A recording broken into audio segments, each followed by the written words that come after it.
It's 2 for the price of 1. Already we're doing very well. Some messages already in. Finley emails, I believe the lack of food in our shops is just lies from lefty supermarkets. Liar! He says it's nothing to do with Brexit, it's just companies forcing their agenda on us all. Plenty of chicken bakes. Very hard to tell tone, of course, when it's written down, but I'll assume you're being sarcastic. These are messages from yesterday. There's so many. Stop writing to me. How do they get my address? Mick texts, Harry Kane is staying at Spurs because he's allergic to silver. Andy says, have you seen the statue of Ronaldo? It looks more like Norman Wisdom. Yeah, on steroids. Matt says, as a delivery driver, I spend about 13 hours on the road every day. The standard of driving is awful out there, and it seems that the lockdowns have exacerbated that. You can say that again, Matt. Abysmal. Please, if the driving conditions are very, very bad, then speed up and tailgate the car in front. Actually, physically push it down the road if it is doing less than 50 mile an hour in a 20 mile an hour zone. Flash your lights furiously, always drive around with your fog lights on, and crank up the stereo so it makes your ears bleed. Of course, if you're driving a hatchback, you will already be doing this. Thank you. Appreciate it. Paul emails, I had to wait 3 weeks for a telephone consultation. I went to a private GP the same day. Yeah, it's almost like that's the plan. Make it so hard to see anybody on the NHS that you think, oh, to hell with it, I'll just pay money. It's almost as though that's the plan. Chris says, what with the British weather as it is, all Priti Patel will have to do to deter illegal channel crossers is to erect huge digital screens on the beaches of northern France displaying the UK weather forecast. That's a good point, Chris. That'll put them off straight away. I can't believe that Paris is having such a great time and we're sitting here freezing today. I'm toying with putting the heating on in August. Not that I'm complaining or anything. Whinging and whining and moaning. Just checking while you wait. OK, so this is London. It's tomorrow, 66, then 66, then 64, cloudy every day. In Paris, meanwhile, 73, 73, 75, 77, sunny every day. Andy emails, the reason why the summer weather has been somewhat different this year is due to the unusual predominance of Atlantic Ridge high-pressure systems over continental high-pressure systems. So, in other words, it's Jeremy Corbyn's fault. No! Yeah, thanks a lot, Jeremy Corbyn. You see what you've done? Kay emails, I got a lovely message from the Department of Work and Pensions today. They notified me about the uplift ending very soon. Oh, happy days. Back to cheese and beans on toast for me, along with the vitamin and mineral deficiencies too. Well, I got detailed files about that. I might come to that later. And then there's a couple of these. Mike says, is Carrie or the Public Relations Department that have approved the importation of 200 cats and dogs from Kabul? It does seem nuts, doesn't it? Unless it's illegal to say that. There's a couple more in that vein. They're not on my screen right now. There's so many of them. I'll never get through these. Cindy says, if you pass your test in an automatic, you can never drive a manual. I drove a Ferrari which had 16 gears, boasts Cindy, of her bicycle. 16 gears.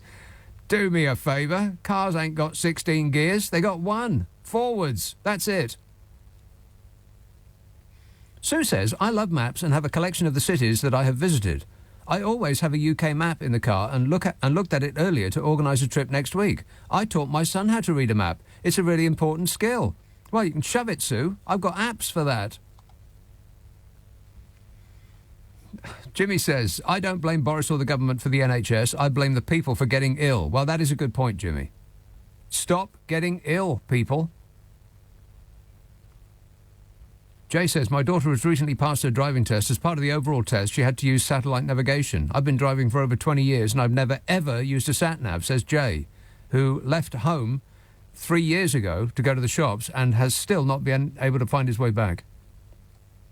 Just use the sat-nav, Jay. Chris says, what's happened to Matt Hancock's pub landlord? That's right, what's happened to Matt Hancock's pub landlord? He's so happy he can hardly count. Paul says, one really big lorry could deliver everything in one go once a year, or we could outsource to Santa through his naughty list contacts, and his elves could work 0 hours to do it. Keep thinking, Paul. It's what you do best. Philip says, food shortages caused by Brexit. Next you'll be saying that the moon is made of green cheese. What planet do you live on? See, I don't know whether that's being sarcastic either. If you're not being sarcastic, Phil, and I want you to know that I mean this in the nicest possible way, you're an idiot. This says, oh, here's a couple more about that dogs and cats thing. Evacuating dogs and cats when there's still people desperate to leave is the most ridiculous thing I've ever heard. Who allowed that to happen? Who indeed? Yeah. Wait a minute. Joe says, can sleep well tonight knowing that Penfarthing's pets are safe and evacuated. People over pets? What kind of world do we live in? Excellent question. Well, the whole world's gone crazy. The old bag's right. This says, in relation to my tooth issue that I was detailing in gruesome... trying to think of another word for other than details, having already used that once in that sentence. Can't. Have to use it again. Which I detailed in gruesome detail yesterday. Says, I also had an emergency tooth treatment during the first lockdown. Shattered my tooth whilst eating dried banana chips. I won't eat them again. Well, it is a fact that fruit is very dangerous. And quite unnecessarily, Shane texts, I just evicted the biggest spider. It was the size of the crumpet I nearly choked on. Even the dog walked around it. Thank you, Shane, but we don't wish to know that. Well, I think I've wiped up quite a significant number of those already, and I've got nowhere because even more are coming in as I speak. Oh, look, if I just make a strong effort, if I just push for the finishing line, I could get rid of all yesterday's and then start on some hot, fresh new texts. Ian tweets, we can always rely on you to elucidate every detail of the tooth, the whole tooth, and nothing but the tooth. For that we are grateful. Uh-oh. Listener with material. Oh, no. Catherine says, don't worry about the bread shortage. We can chop off our own hair and make some. Yes, that's one of the alarming things that we learned on this show this year. Did you know that hair is in bread? They make bread with hair. Did you know that? Aren't you glad you listened? No. John texts, how did Pretty Awful ever become Home Secretary? How? No idea. Probably the quality of the person that's handing out the jobs. Paul says, I do like to be beside the seaside, but only when the sea's not closed. Closed. Oh, yeah, I'll talk about him in a minute. The sea was closed.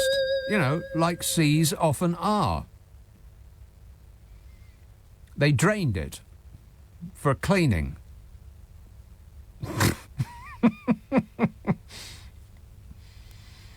Declan emails, is Kabul the biggest British...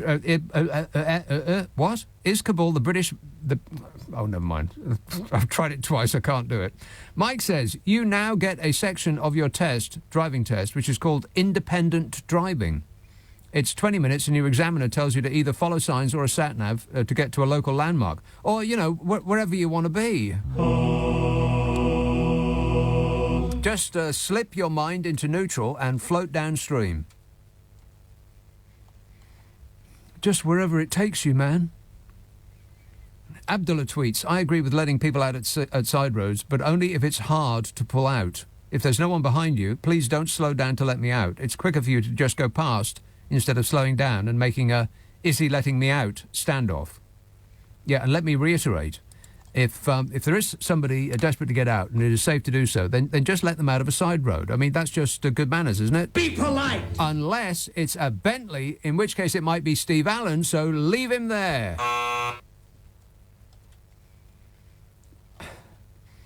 And Catherine texts, don't say there'll be another bog roll shortage. Well, it's not bog roll, Catherine, it's loo roll. Very non-you to go to the bog. Really? Just dragged the whole tone of this show down. It hasn't even started yet. So I've done very well. I've already completed everything that I should have done yesterday. 0345 6060 973. Text 84850. Email nick@lbc.co.uk. And if you're on Twitter, it's @LBC. Friday, Saturday, Sunday night at 10. Nick Abbott, LBC. You're trying to be funny because I'm all out of laughs. This one says the bad weather in the UK is the French payback for Brexit. Yeah, we know that. Chris says, snowing tonight in Bergen, Switzerland, and -1 evil surrender temperature. I thought Bergen was in Norway. A fellow thinks he's in Switzerland. Now, there's a chap who needs a sat-nav. All right, well, it's the elephant in the room, so I'll just get rid of this, because, that's what's front of mind before we get distracted by, I don't know, a shrunken camel or something cute like that. Former translators and their families reacted with fury after being left behind by Britain. That's us, as the Mercy flights ended and Kabul's airport gates closed on them. They accused the UK of abandoning to the Taliban men who had risked their lives beside British soldiers, and they felt that they had been betrayed. Well, that's because they'd been betrayed. Dozens of ex-interpreters are among 1,100 eligible Afghans and more than 120 British citizens who were forced to stay behind as the extraordinary evacuation entered its final hours. Remember, France has been evacuating its citizens and eligible Afghans for 6 weeks now. Do you know that? 6 weeks. Former frontline interpreter Hussein, 48, who was feared to have been a casualty in the ISIS-K bombing at the airport as he waited with his family for 2 days, said, we've been left to the enemy that we fought with the British. When I heard it, I wished we'd been killed in the explosion at the airport. It would have been less painful to be killed instantly than for the Taliban to find me and deal with me in their wild, cruel way. This is the legacy that Britain is leaving behind. That's not Joe Biden. It's not even the Tangerine Scream. It's us what done this. Why would anybody ever help us again? I mean, they'd have to be off their chump. We are the least reliable people on earth. Sign a deal with the United Kingdom and you can guarantee that we won't think it's our business to uphold our end. And we'll think it's somewhat impertinent that you imagined we would. Musa, 35, a former supervisor of interpreters, said the British killed the Taliban with my help, and now they want to kill me because I've been made available to them. Witnesses said when it became clear that the British had closed their gate, providing access to the airport for the final time, there was screaming and tears from those outside. This is the Mail. That I'm getting this from. Some beat it with their fists while others tried to climb over it. Campaigners estimate at least 50 entitled to relocate are being left behind. Among those also stranded are former translators who are British citizens who went back to bring their families to the UK. Did you get that? Also stranded, former translators who are British citizens who went back to bring their families to the UK, wives who were recently granted visas after a court battle to join their interpreter husbands in Britain were also left behind. A court battle. We were fighting to refuse the wives of the interpreters who were granted access to the UK. That we took them to court.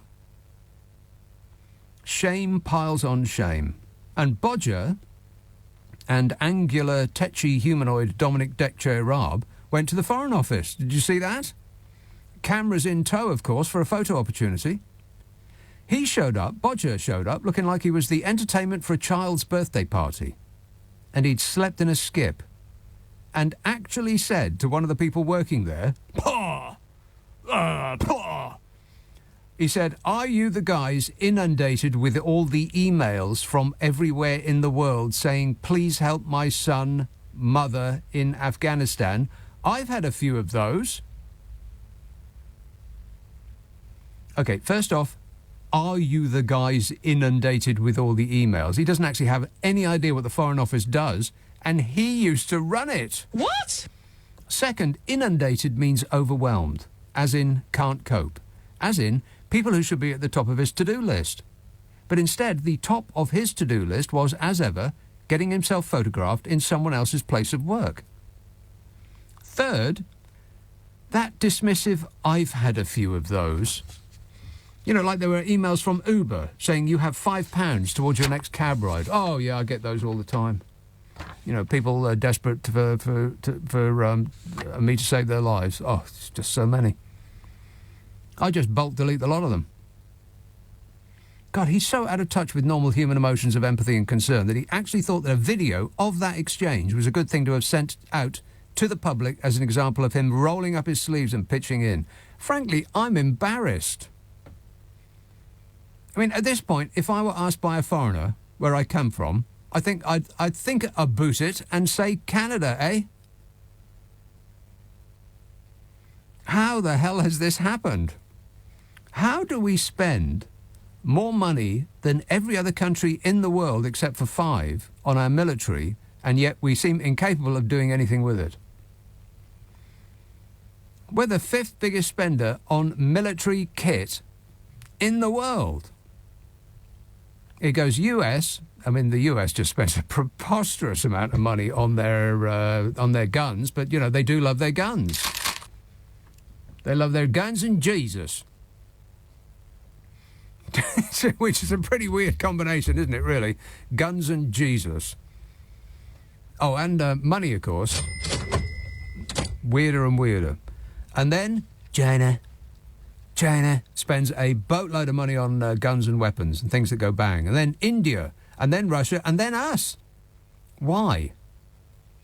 Why are we 5th on that tiny little list? If we can't actually do anything with that money, what does it get spent on? Where does it go? It goes on boats that sink and tanks that can't fire. I mean, I had detailed files on the tanks thing. It was absolutely incredible. I wonder if I can dig this out in the next, 3 hours, if I go through all of my files here. So it's okay. I've only got about 1,000 pieces of paper in here. I'll come up against it eventually. Don't you worry about that. Maybe I'll do it in the news. It'd be more professional, wouldn't it?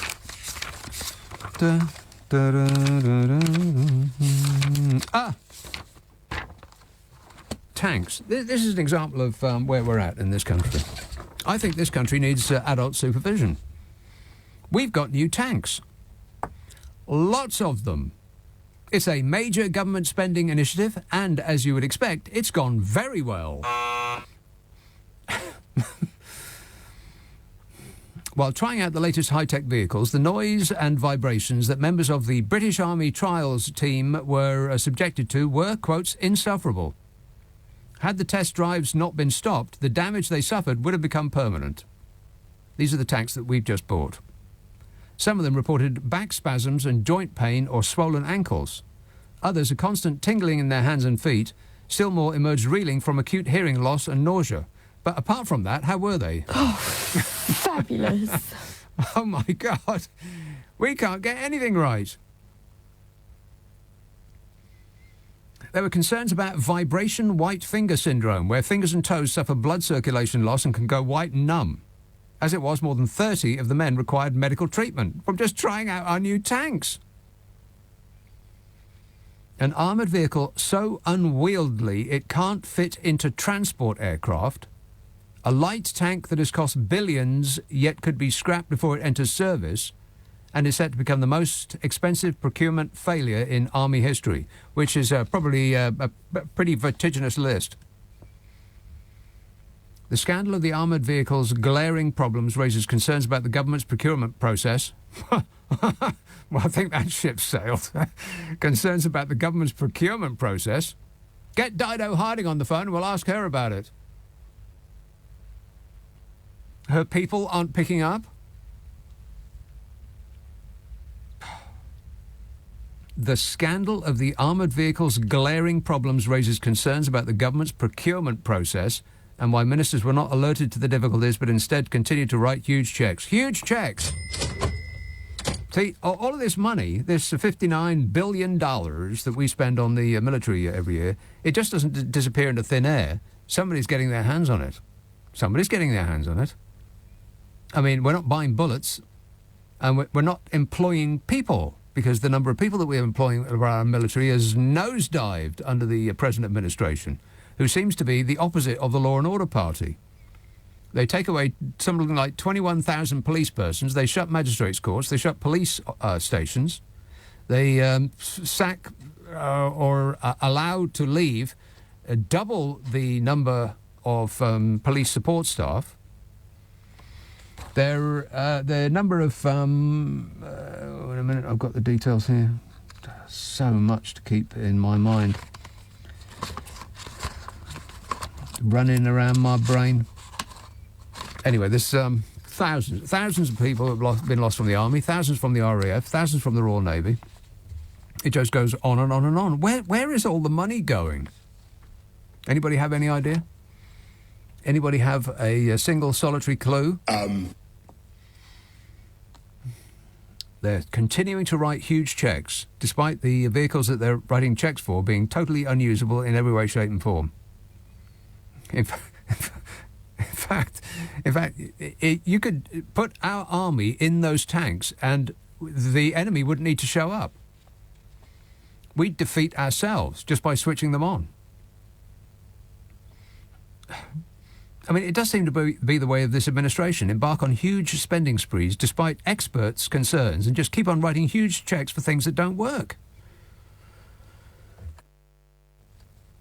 How is it possible that the Ministry of Defence spent billions of pounds on a light tank that doesn't work? How?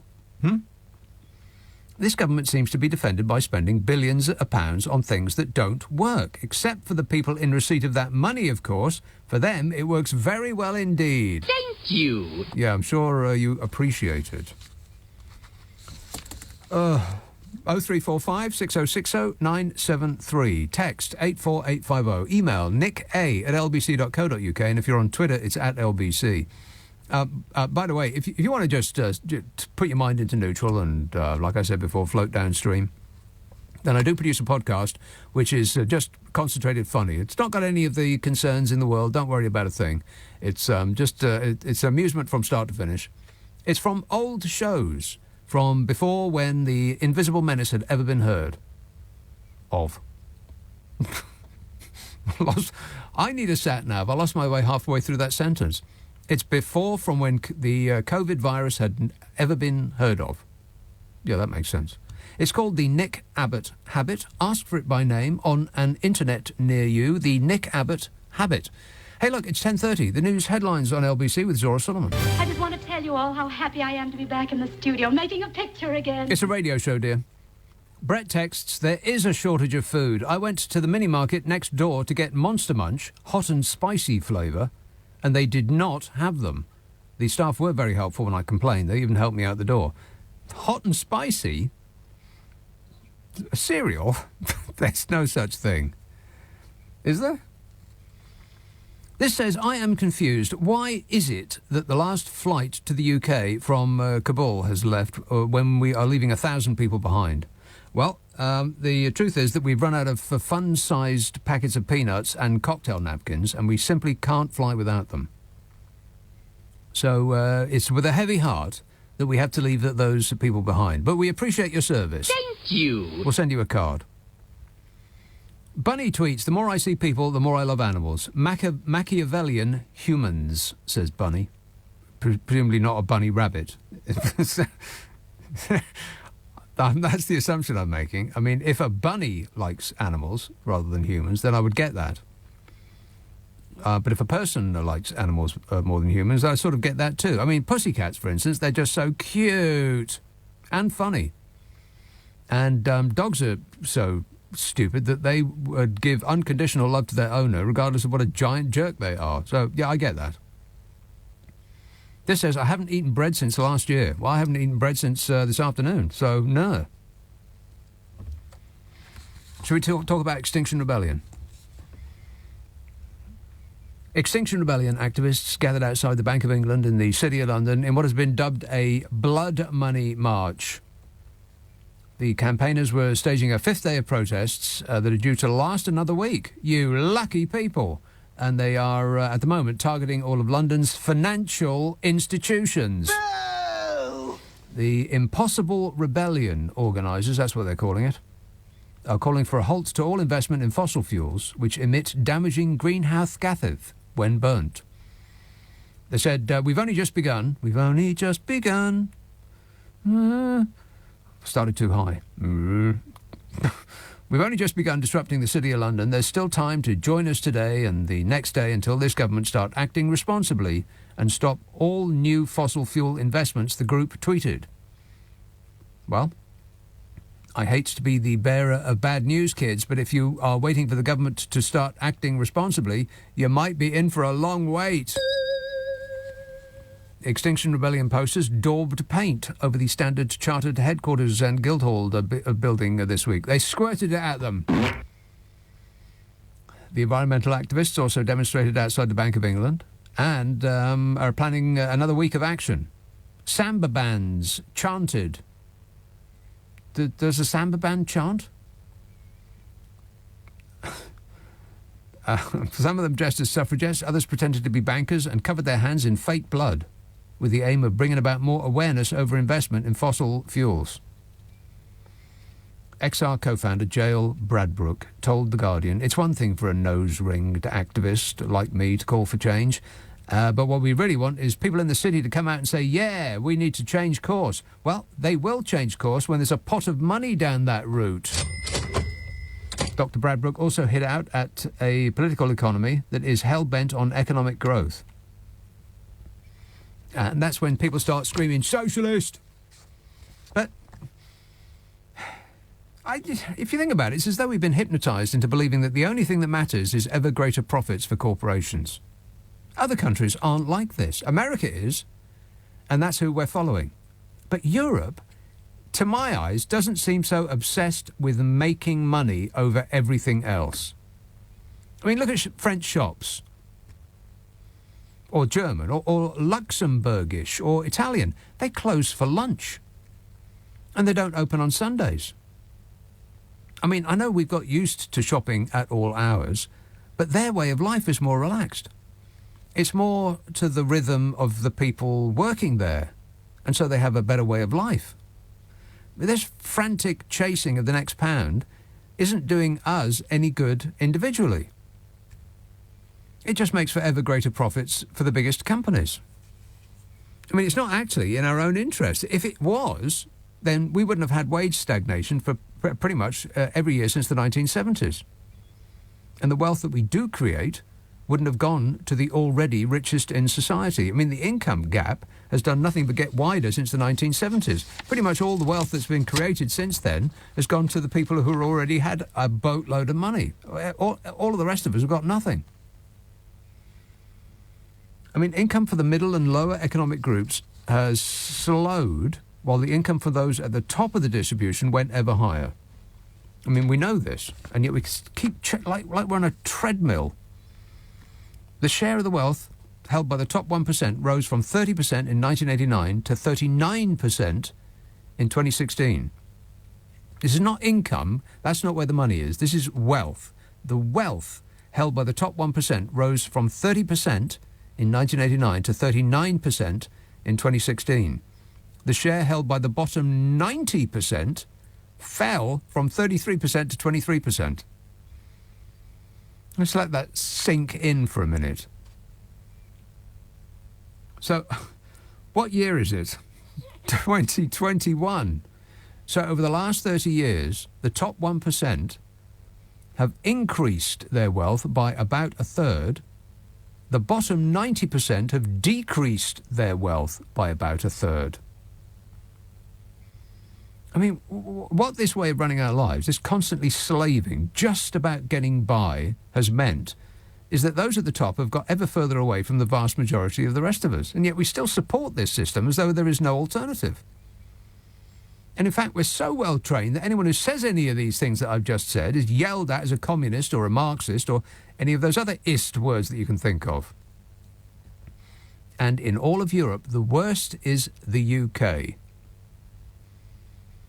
Since 1980, the share of income earned by the top 1% in the UK has been rising. This is income now. Never mind about wealth. This is income. This is the small beer, but this is the bit that everybody concentrates on. Because the wealth is hidden. The income, less easy to hide. The share of income earned by the top 1% of the UK peaked at 13% in 2015. That's the last figures that I could find. After literally minutes of research. 13% in the UK. That's double the figure for Belgium, much higher than Australia, much higher than Sweden or Norway. In fact, fun fact, all of those countries that I just mentioned have a higher rating on the World Happiness Index whenever it's released. So the share of income earned by the top 1% in the UK is the highest in Europe. So the wealth distribution is worse here than any other country in Europe. And almost every other country in Europe has happier people than we do. It's not a coincidence. I mean, the chances of advancement are so slim as to be like winning the lottery, especially when the game's been rigged by the privately educated establishment, always looking out for people just like them. I mean, it's the essence of the aristocracy. Keep it in the family. Don't give the lower orders a chance. Keep them in their place. I mean, it doesn't happen to anything like the same extent in other countries, apart from America. It's us and the US. It's this winner-takes-all mentality. And we've been trained our whole lives to accept it and doff our caps in reverence whenever we hear these strangulated clips of an old Etonian. It doesn't even matter if they're ineffectual little squirts who don't know anything. You're better informed than I am. I don't know anything. And every time that somebody suggests that this is a life out of balance, they're called a traitor and a socialist. It's like the entire country has been put in a trance. Was it Yuri Spoonbender? Wake up, sheeple. But we won't. Apparently we like it this way. Or the people would not have gifted the party that has been in power for the past 11 years another 5 years to carry on as they have. And as I've been told 1,000 times, we knew what we were voting for. So Extinction Rebellion are showing us the error of our ways. I mean, they're doing it with, broad gestures, right enough. And our reaction is to want them locked up, deported, pushed out to sea. We want Priti Patel to set about them. Meanwhile, protesters from an offshoot called Animal Rebellion have held their own protests, somewhat muddying the message. But that's not the last of it. There's more. Ugh. Typical left. Infighting. The right don't have to do a single thing. The left will punch each other to the floor in a purity contest. 0345 6060 973. Text 84850. Email nick@lbc.co.uk. And if you're on Twitter, it's @LBC. Friday, Saturday, Sunday night at 10. Nick Abbot, LBC. Everything is going extremely well. You bet your life it is. Seamless. Gaz tweets, our bathroom moth is the size of things that require clearance from Gatwick. Keep your windows shut, Gaz. All clothes moths and spiders must be executed on site, no exceptions. Mark says, don't let Priti Patel know that the sea can be drained. And Bob says, the hospital opposite my house has just erected a porter cabin. Is this one of the new 40? It's probably two of the new 40. One's the porter, the other's a cabin. And this says, a huge fat silverfish just shot out from under my book, moving so fast I couldn't catch it to squash it. I think you'd have a hard time squashing a silverfish. Aren't they flat to begin with? They're not really silver, and they're not fish. I don't know why they call them silverfish, but they do. So anyway, back to Extinction Rebellion, who are showing us the error of our ways, and our reaction is push them back out to sea. Let them drown.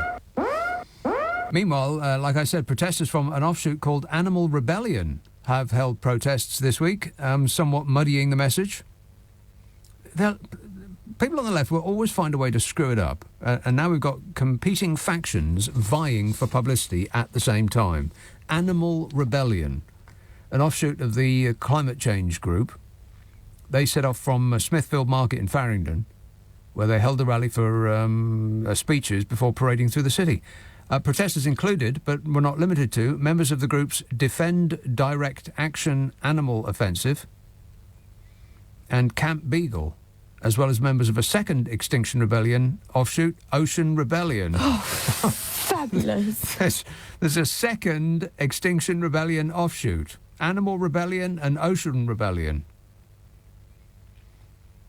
Can we agree on a message, brothers, sisters and others? No. No, I didn't think so. No chance. Around 500 marched, holding up banners and signs saying "Unite for Animal Justice" and "Meat is Murder." Well, big Morrissey fans. Rock and roll! The campaigners stopped traffic and were escorted by hundreds of Metropolitan Police and City of London police officers. They played drums and blew whistles like they were having a party.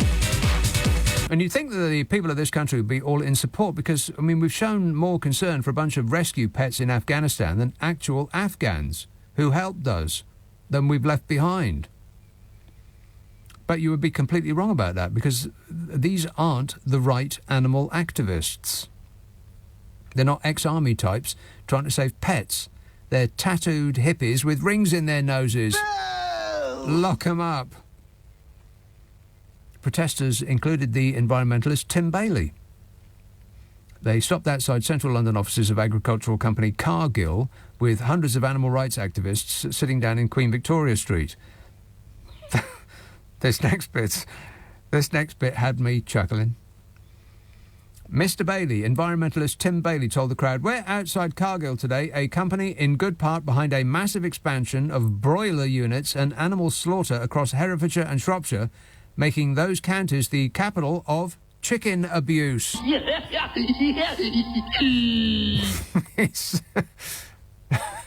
I know it's childish, but it made me laugh. Keep that in mind, people. Herefordshire and Shropshire, the capital of chicken abuse. You know, but they're right. Not that meat is murder. I mean, that would mean that 2/3 of the animals on Earth are murderers. Meat isn't murder. Meat's food, always has been. It's just that we should treat the animals we eat with a little more respect than a carnivore would. I mean, have you ever seen a cat play with a mouse? It doesn't just eat it, it plays with it. As does an actual real-life lion. I've seen it on the David Attenborough show. Poor little deer. Yeah, but we should treat animals with more respect. We should eat less for our own health, and we should eat better for the benefit of the planet and the animals concerned. But that would undoubtedly raise the price of meat, so we won't actually do that, while complaining about those that are suggesting that we do. Same with the climate change issue. We won't do a thing if it will cause us a small inconvenience and cost us 10 pence. What a way to run a planet, eh? Dreadful. And that, chasing the pound all the time, is constantly chasing the pound, you know, on a treadmill of life. And you get to the end of your allotted time on this earth and you think, well, I managed to earn X number of £1,000. That was a life worth living, eh? Of course you don't. You think, was I happy? I wish I'd done more stuff instead of getting up at 7 o'clock in the morning and fighting your way into a job that you don't like just to keep making money to pay off the credit card bills that you've racked up, buying stuff you don't need with money you haven't got. The whole world's gone insane. And yet we still are possessed of the notion that this is the only way to do it. We must go, go, go, go, go. Other countries aren't like this. And apart from America, it's America and us. So, I mean, we're the dingalings now. And the reason that is, you know, usually given by those that have already made it, usually those that have already made it by being born to families that had already made it, is GDP. Oh, the rising tide will lift all boats. As in trickle-down economics. Doesn't trickle down. It trickles out and away and disappears like a puff of smoke. GDP, that's what it's all about. The gross domestic product, the amount that the country earns. It must keep going up, up, up. We've got to try. You know, Boris Johnson was banging on about, we're going to whip 20 quid off the poorest people in the world. No, not the world. Not the world, this country. The poorest people in this country, we're going to whip 20 quid off them. It's about £1,000 a year. And the reason that he can do that without flinching is because £1,000 is nothing to him. £1,000 is what you spend on a pair of shoes. Handmade. St. James. Very nice. In fact, you probably couldn't get a pair of shoes in St. James for £1,000. They're probably like £3,000. Suits are £5,000 these days, aren't they? If you go down Savile Row. I wonder where Bodger gets his suits made up. It probably costs an enormous amount to look that cheap. I bet they're not off the peg. I bet they're made to measure, and he just sleeps in them to make them look like that. Pah! You know, what ripping fun. So if GDP, gross domestic product, if continuing to push it up and up and up is the most vital thing to the economy, and Dominic Raab, that famous clip of him on Question Time, when he's being questioned quite politely by this lady who was suggesting that it might be a good idea to support people who are disabled and the other most needy people in the world in the country, and Dominic Raab swivels on his seat like the tetchy, angular humanoid that he is, and said to her, "Oh well, it'd be lovely to support the disabled and the poor and the needy, but that's just a childish wish list." What? A childish wish list. Unless we have a strong economy and the GDP is going up, up, up. Well, let's examine that just for a brief second, shall we?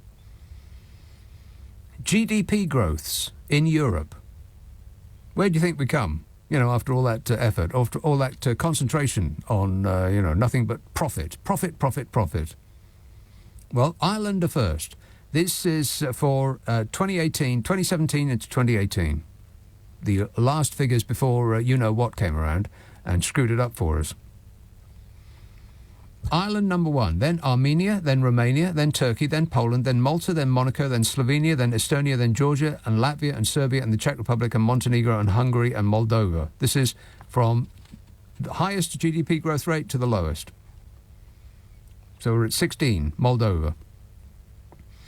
Then Albania, and Cyprus, and Lithuania, and Bulgaria, and Iceland, and Luxembourg, and Slovakia, Spain, then the Netherlands, then Finland, then Austria, then Croatia, then Portugal, then Bosnia-Herzegovina, then Germany, then Ukraine, then Sweden, then Belarus, and then the European average, and then Denmark, and then France, and then Norway, and then us, 36th. All that effort for almost nothing at all. And all of the wealth that's created has been just sucked up like some giant money-sucking hoover to reside in the offshore bank accounts of those that already have plenty. And the Extinction Rebellion people are showing society a mirror, and society isn't prepared to think about it, to think about what it is that we do all day long for our entire lives. Too painful, perhaps. Or maybe it's just the way they look. They look like hippies. Nobody wants to be lectured by a hippie. Am I right? Yes. 0345 6060 973. Cliff says, do you need a licence if you have a driverless car? What, you mean a taxi? No. No, you don't. There's no such thing as a driverless car. Not yet. I can't wait till the steering wheel is taken from the average car, though, because I think we've proven beyond doubt that human beings can't drive. They can't drive. A robot should be taking over. Affirmative. Christine tweets, do you think that Boris trims his hair? That's all I can think of when he appears on TV. Either he chews it off, or he uses a vegetable peeler. That's a good point, Christine. Yeah, I'll ask him when I see him next. Which is it, Bodge? He doesn't know. He has no idea. It happens in his sleep. 0345 6060 973. Friday, Saturday, Sunday night at 10. Nick Abbott, LBC. Oh, hello. Hello. 0345 6060 973. Notting Hill, Sharif. Hey, how you doing? Good, thanks. You're bearing up well then, given the influx of ring phoning up that's going on. I don't understand. I wish if anyone's listening to this right now, can you please phone in, because this is, you didn't learn to read and write just to actually be put through this every weekend, having to read all their their emails and messages that have got no punctuation and grammar. It's the way of the world. This is how the kids communicate now. They're not into talking anymore. They're into typing. Do you know the funny thing is, I've got friends exactly like McGiffin that sort of, they look at their phone and it's like, what? Yeah. Why are you phoning me? Exactly. And it's become so kind of detached. Could I just say, I'll be very brief. The Dominic Raab and the Boris Johnson disconnect is absolutely astounding to me, because they are so disconnected that you'll have Boris Johnson rock up with Dominic Raab, and he'll actually have the temerity to say, and did you see all of the Afghans came back after the suicide bomber and went back to outside the airport? Yeah, that's desperation. Exactly. That's fleeing for your life. It's not a lifestyle choice. Right. It amazes me. And then Dominic Raab is the same individual who thought that when teachers, nurses were going to use food banks, he said it was because they don't know how to budget. Well, he said it. I think the phrase was much worse than that. He said it was like they have a temporary cash flow problem. Oh my God! I mean, the only trauma he's ever seen is trying to find his sunblock. When he was on holiday, claiming that he was in full command of what was going on in the Home Office. He told everybody he didn't want to be contacted by phone. Yeah. I think that the angular tetchy humanoid Dominic Raab, the only problem that he's ever encountered is when he was in need of an oil change. I don't actually think he's a human being at all. This is the thing, and also apropos of nothing, I do agree with you about your colleagues' massive Bentley, because I've seen them and been in them, and I'm telling you, they are disproportionately large for some reason. I don't understand what they're trying to compensate for. But I should only imagine that you could fit a car within a car, like a Russian doll. Yeah. And God knows what it cost him to fill the bloody thing up. Oh, well, his phrase to me was, if you have to ask, then you can't afford it. Oh, you see, that's the old trope, you see, because us peasants could never only dream of owning a superior car like that. I'm going to put my sticky... Next time I see it parked next to my jalopy, I'm going to put my sticky fingerprints all over it. You see if I don't, Steve. That's the thing, and then he'll have a nervous rash, thinking that you could probably spoil his paintwork and have to go into service for a couple of weeks. Yeah. He'll just throw it away and get a new one. But wait for it, though. I mean, honestly, Nick, you're going to get the whataboutery again. Oh, yeah, but what about, what would Corbyn done? The usual bloody argument. They always it's bloody boring. It's like, look, they've been in power for 11 years plus. You voted them in again. It's like you've got an abusive relationship with the Conservative Party and you enjoy it. Yes. We love a bit of it. Thank you, sir. May I have another? That's exactly what it is. But anyway, I just thought I'd ring in because I've noticed there aren't as many callers for some reason. I think they think the landline has died, or there's no such thing as, everybody just texts and emails me now, like thousands and thousands. They come and they come. Wasn't that in our test when we were young men, like, the oral language? Yeah. It was written and oral. I mean, it's almost as if we're going to kind of metamorphose into people that don't even use words anymore. No, a series of big fun clicks. Yeah, that's right. Our mouths will seal over from lack of use. So that'll be on that programme, because it's fascinated with us being controlled by lizards. I think that's half the problem. This is why they have the conspiracy theories, Nick, because politicians and the people in charge are, in essence, a completely different species to us. Well, they seem to have had whatever moral centre that guides the rest of us. That seems to have been removed on entry into Westminster. particularly the penny farthing moron with a monocle. Don't do anything. That guy. God, honestly. Are we ever going to tire of doffing our caps? No, it's the English, and it's a specifically English thing, not Scottish or Welsh necessarily. No, yeah, it's the English preserve. This feigning knee-bending reverence to anybody that's got a posh accent. I would say this as well. I'll tell you something, just to conclude. I've got a lot of respect for this country. I've got a lot of love for it as well. I've got jingoistic. I don't wrap myself in the nearest flag. I'm sure that Boris Johnson's going to wrap himself up with pen farthing and the dogs. Oh, that'll be the photo opportunity from heaven. He can't wait. Of course he would. But this is the point. We used to have a covenant, not only for our soldiers, because we send them out, and the MPs do on our behalf, but we used to have a covenant that if we say we're going to stick by people who help us out, like the interpreters, how we can straight-faced betray them and run away. I mean, I can't believe they're saying Operation Welcome. It's Operation Bugger Off and Do Nothing. Yeah. I assume that from everything else this government has done, that they're gaslighting the people that are about to arrive, and Operation Welcome will actually be Priti Patel meeting them at the airport. Look, I would say this as well, just before I go. My son is working in a he's working, I won't say where, he's working in a hotel where he's providing catering and stuff while he's in between what he's going to do after he graduates from uni. And there are Afghan refugees, when he goes to this hotel, sitting outside with nowhere to stay, waiting to find out if they've got somewhere to stay, on the basis that the British government didn't tell them in advance. They gave them about 40 hours to warning that they were going to come by plane. Right. And they've left them sitting out in the cold. What is that Operation Warm Welcome? See, gaslighting. Every single thing they do is the opposite of what it is that they say. It's. All right. I think, look after yourself. I absolutely will not do that. Thanks a lot, Sharif. 0345 6060 973. This text says, I've been playing some 10 years after. It should be compulsory listening in post-Brexit Britain. Rock and roll! 10 years after. I'm unfamiliar with their work, but I'm sure it's excellent in every regard. John emails, have you heard the US of A is expecting a hurricane called Ida? Louisiana is in for a heck of a ride. Is that a joke in reference to the name Ida? I don't really get it. Maybe I'm missing something.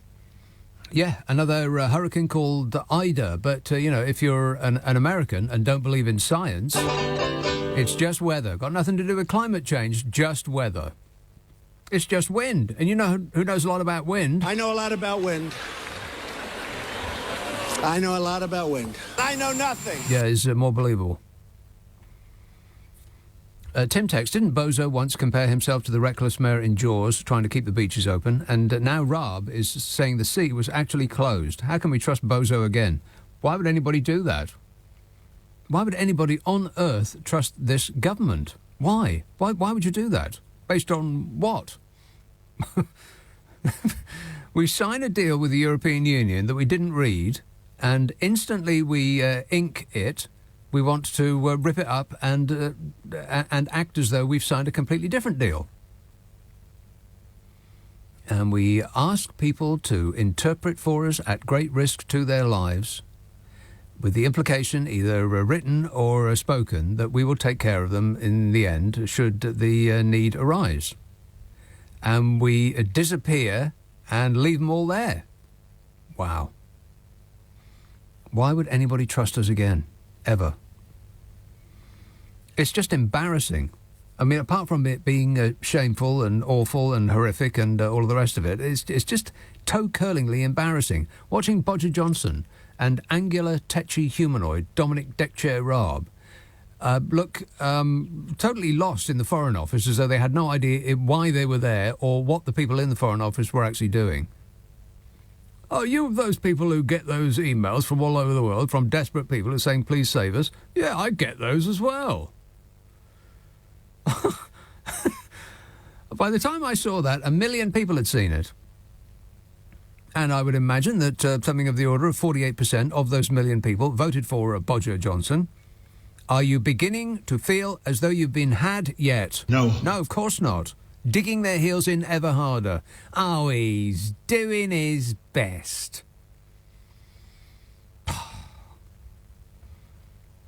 And, by the way, Tim, he didn't compare himself to that reckless mayor in Jaws who kept the beaches open when the big thing was still out there chomping through people's legs.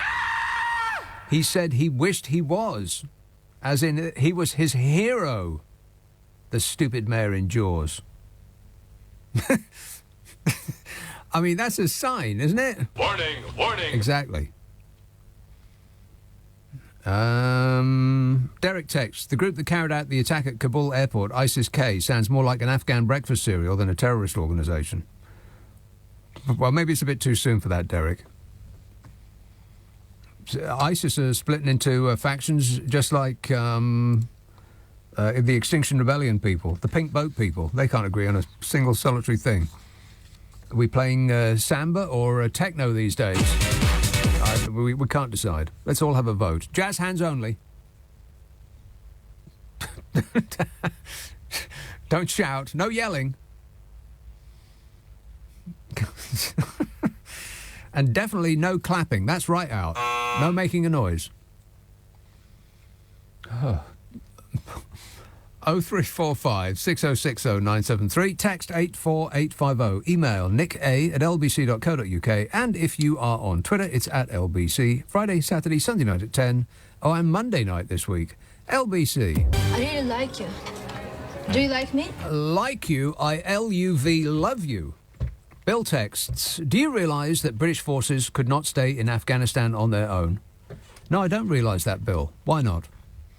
He says, stop trying to blame Boris for Biden's disgraceful handling of an evacuation process. Yeah, I think it was our pretty disgraceful handling of an evacuation process as well. Plus, it was Donald Trump's deal. He surrendered to the Taliban. Don't be rude. It's true. He surrendered behind closed doors in secret, which is how he likes to meet people of that ilk. And then he pushed and he pushed and he pushed, and he tried to get them all the troops back in May because he wanted to close the deal on Afghanistan, so it would reflect well on him as he ran for re-election. And he pulled out something like 2/3 of the American troops. At which point, Biden either had to restart the war, or just go ahead and pull them out anyway on a longer timeline than Trump wanted. Biden is to blame, but it was Trump's deal in the first place. And I don't really see why, nobody has explained to me fully why we couldn't just do it on our own. Or certainly in a coalition with some of our European friends. Yeah, why not? We're the 5th biggest spending country on the military in the world. It's like $60 billion a year. How can we not afford that? How? Tell me how we can't afford that. We weren't fighting a war. We were just keeping the peace. It was about 2,500 soldiers, something like that, and about, 10,000 civilian engineers and such, keeping the helicopters going. And the guns oiled. Why couldn't we afford that? What's our military actually for? Explain that to me. Phil says, in this new Brexit climate, Wednesday is now officially the first day of winter. I'd put the heating on if I could afford to, but having dodged COVID, I guess I'll have to take my chances with pneumonia, says Phil. Oh, no, and autumn is creeping inexorably in. Every day it seems to be more autumnal. I can't stand it. Why is this happening to me? Whinging and whining and moaning. Brisbane. Steve. G'day, Nick. How you going, mate? Good, thanks. That's good. I have to say, sorry it is, but I'm just absolutely thrilled to talk to you, mate, because I've been listening to you for about the last 18 months or so. I just discovered you last year on the show, and I love it to death. It's fantastic. Well, thanks. So sorry to make you embarrassed. No, that's fine. That's fine. Thanks very much. I did promise not to mention what the weather was like here in Brisbane, so I won't, okay? Because I know that upsets you. Okay, then. Look, before I do just go into my little topic, I have to say, too, that I discovered your back catalogue, which Tino had put together, and I absolutely love that, too. I'm just working my way through that, and it's brilliant. I just listen to it driving around the car every day. Who's put that together? you remember Timo? This is way back from probably 25, 30 years ago, and you're on another station. I can't say the name of it. Oh. Timo. Do you remember the... Yeah, yes, right. Yes, I do remember that. That's from a long time ago. That's still going. I know. It is. I know. And I must admit, I was shocked at first by the, can I say, puerile nature of some of the content. But absolutely. At the same time, I loved it. Disgusting. I loved it. I know. I loved it to death. It's compulsive listening. Well, it's a good long while since I even thought about that. I'm surprised that that's still going, but that's nice. NickAbbot.com, eh? I know. I made a point of downloading them on just in case the website gets pulled one day. I'm just going to miss out on them all. Yes, it falls foul of some sort of new computer decency rule. No, that's right out. Yeah. So I absolutely just love listening to the show. It's funny. Like my son plays cricket. I know you love sport so much, or cricket. But on a Sunday or Saturday morning here, I'll be listening to your show and I'll have the headphones on and I'll just start laughing. And it's always really bad if one of the kids has made a mistake at that same moment, and people think I'm laughing at the kids. I'm actually laughing at your show. Right, I see. It's my fault. Absolutely. So continual laughter cause.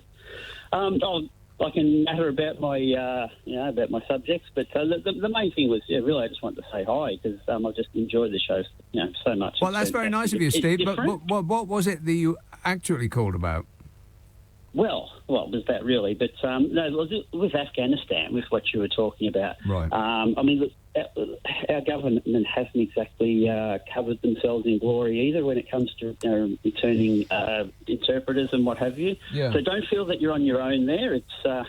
It's not just the British that are failing in that area, shall we say? Right. It's mostly it's mostly countries that speak English. I think so. Curious. I think so, yes. And in closing, Steve, what's the weather like there in Brisbane? Do you really want me to say it? Say it. Well, bearing in mind it is still winter here, and looking at 26 degrees today, so it's still only 8 o'clock in the morning. My God. Thank you, Steve, but we don't wish to know that. Oh, it's winter and it's 26 degrees. What? Don't get me to change that into good old British Fahrenheit because I'd just be too depressed. Thanks a lot, Steve. Bill texts. No, I've read that. Phil says, read that. Declan says, I've never understood toilet roll hoarding. Surely it's common knowledge. Well, I'll read this. I'll read this to myself before I read it out, and I'll check it's worthy. I'll check whether it's seemly or not. I've never understood toilet roll hoarding. Surely it's common. Right. Yeah. No. It's a no from me, and furthermore... No. Oliver says, UK number 2, Dominic Deckchair Raab, is aloof yet cantankerous, incompetent yet confrontational. His angular, tetchy, tired, next in line to the dispatch box face makes me want to cry myself to sleep, says Oliver. He does have an angular face. You could use him as a letter opener. Or an ice pick. Ealing. Hello, Pasha. Ealing. Hello there, sir. Hello there, sir. Hello there. Hi there. Hello there. Hi. Let me just. My name is Bashir. Yeah. Let me say hello. Evening to every single. Right. Hello. Mm-hmm. Hi. Hello. Well, Hello. I've been working as an interpreter in Afghanistan since 2007, and last deployment, I was deployed from UK to Afghanistan with the armed forces. And my last deployment in Afghanistan was 2016. So it take quite a long time, nearly 9 years, and front line with the special operation team, with the Marines all over the Afghanistan. I would tell you, I was proud, very proud to do my job and what I've been doing over there.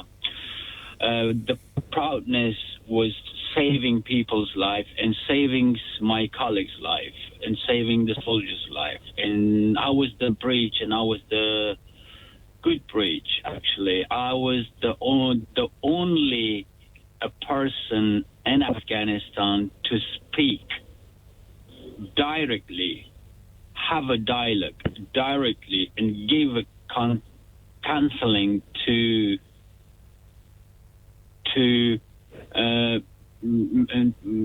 insurgents, to Taliban. You were the only person in Afghanistan to speak to the Taliban? To speak to the Taliban from the A to the Z, to all of them. Hang on, back up. You were the only person in Afghanistan to speak to the Taliban? Yeah, to speak to the Taliban. The only person? Show him the right way. The only person. And I will tell you how. I did that. How did I manage that? I'm a musician. I write songs and I compose songs. So I was writing songs and composing songs. Those words, those poetry to anti-terrorism,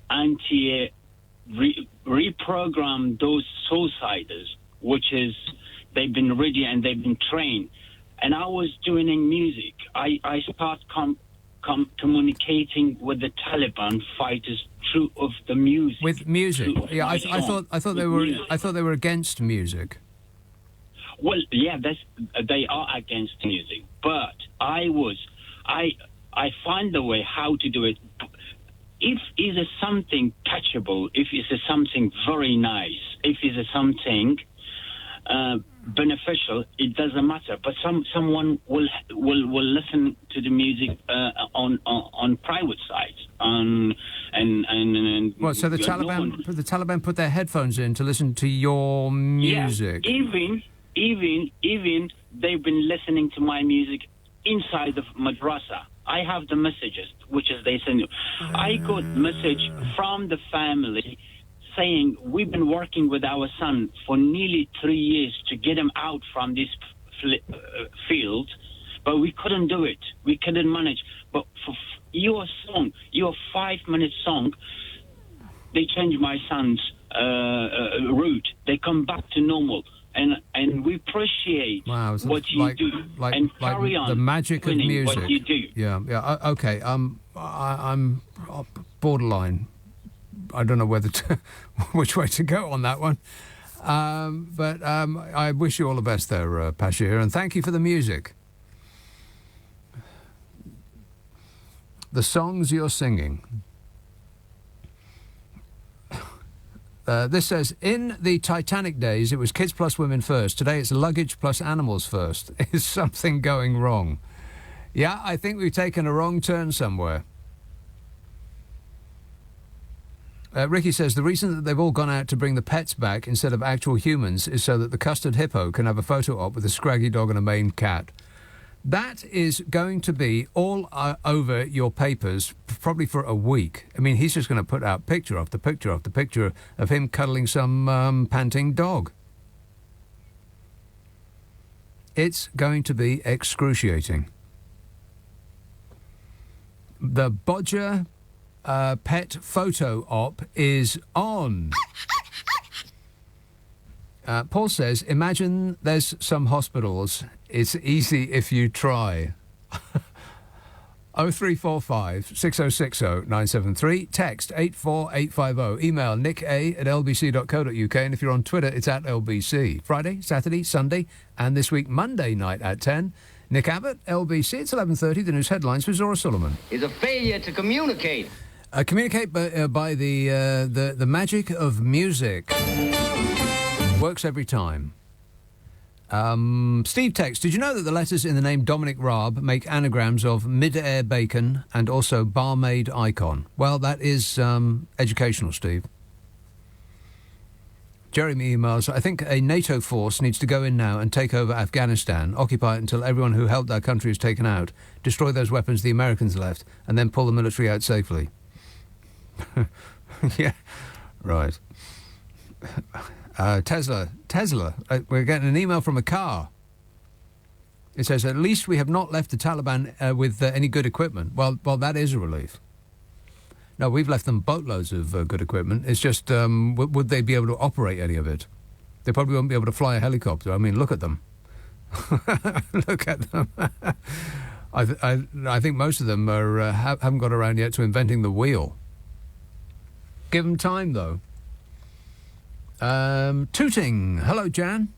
Hi, good evening, Nick. Jan.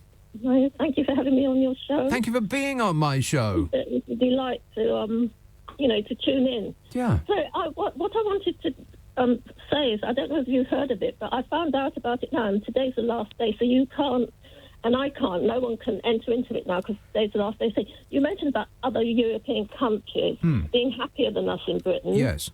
And so the Finnish, I don't know if you've heard of it, in Finland and Lapland, they have a tree-hugging week. And this week was tree-hugging week, and today was the last day. But the thing is, they're trying to... now, wait a minute. The Finnish tree-hugging week has finished? Today was the last day, so they were opening it up to the rest of Europe. Right. And one of the winners for this year, and that's for last year, winners? was a Scottish... It's a competition. A Scottish guy who had an inventive way of hugging trees. Uh-oh. So there's three categories. My mind is spinning. Disgusting. No, there's three categories for the competition. Uh-oh. One is speed hugging, which means contestants have to hug as many trees as possible in 60 seconds. Yes. The other one is showing a passion for trees. Uh-oh. And then the other one is being inventive. And it was a guy from Glasgow who won the inventive one. But you see... Now, hang on a minute.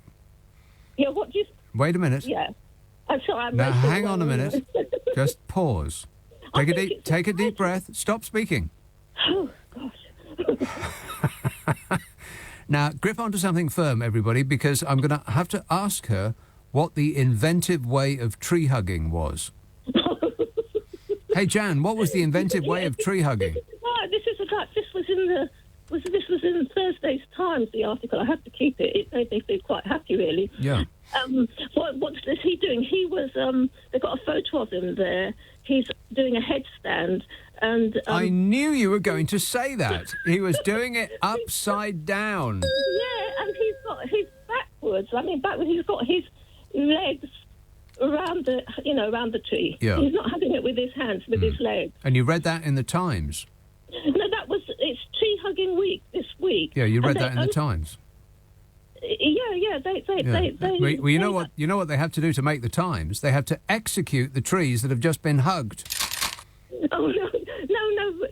Listen to this. So they're saying that quite a lot of the competitors say that hugging trees makes them feel closer to nature and has a calming effect.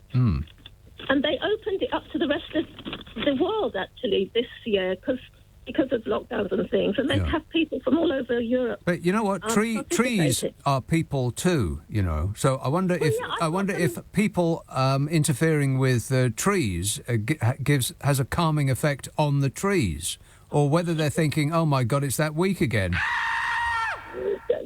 I think when I rang up the person that asked me, do I go around hugging trees? And I said, well, I think if I did, I might be picked up. You might be a little bit calmer. Public disorder behaviour. Yeah, you might be calmer, Jan.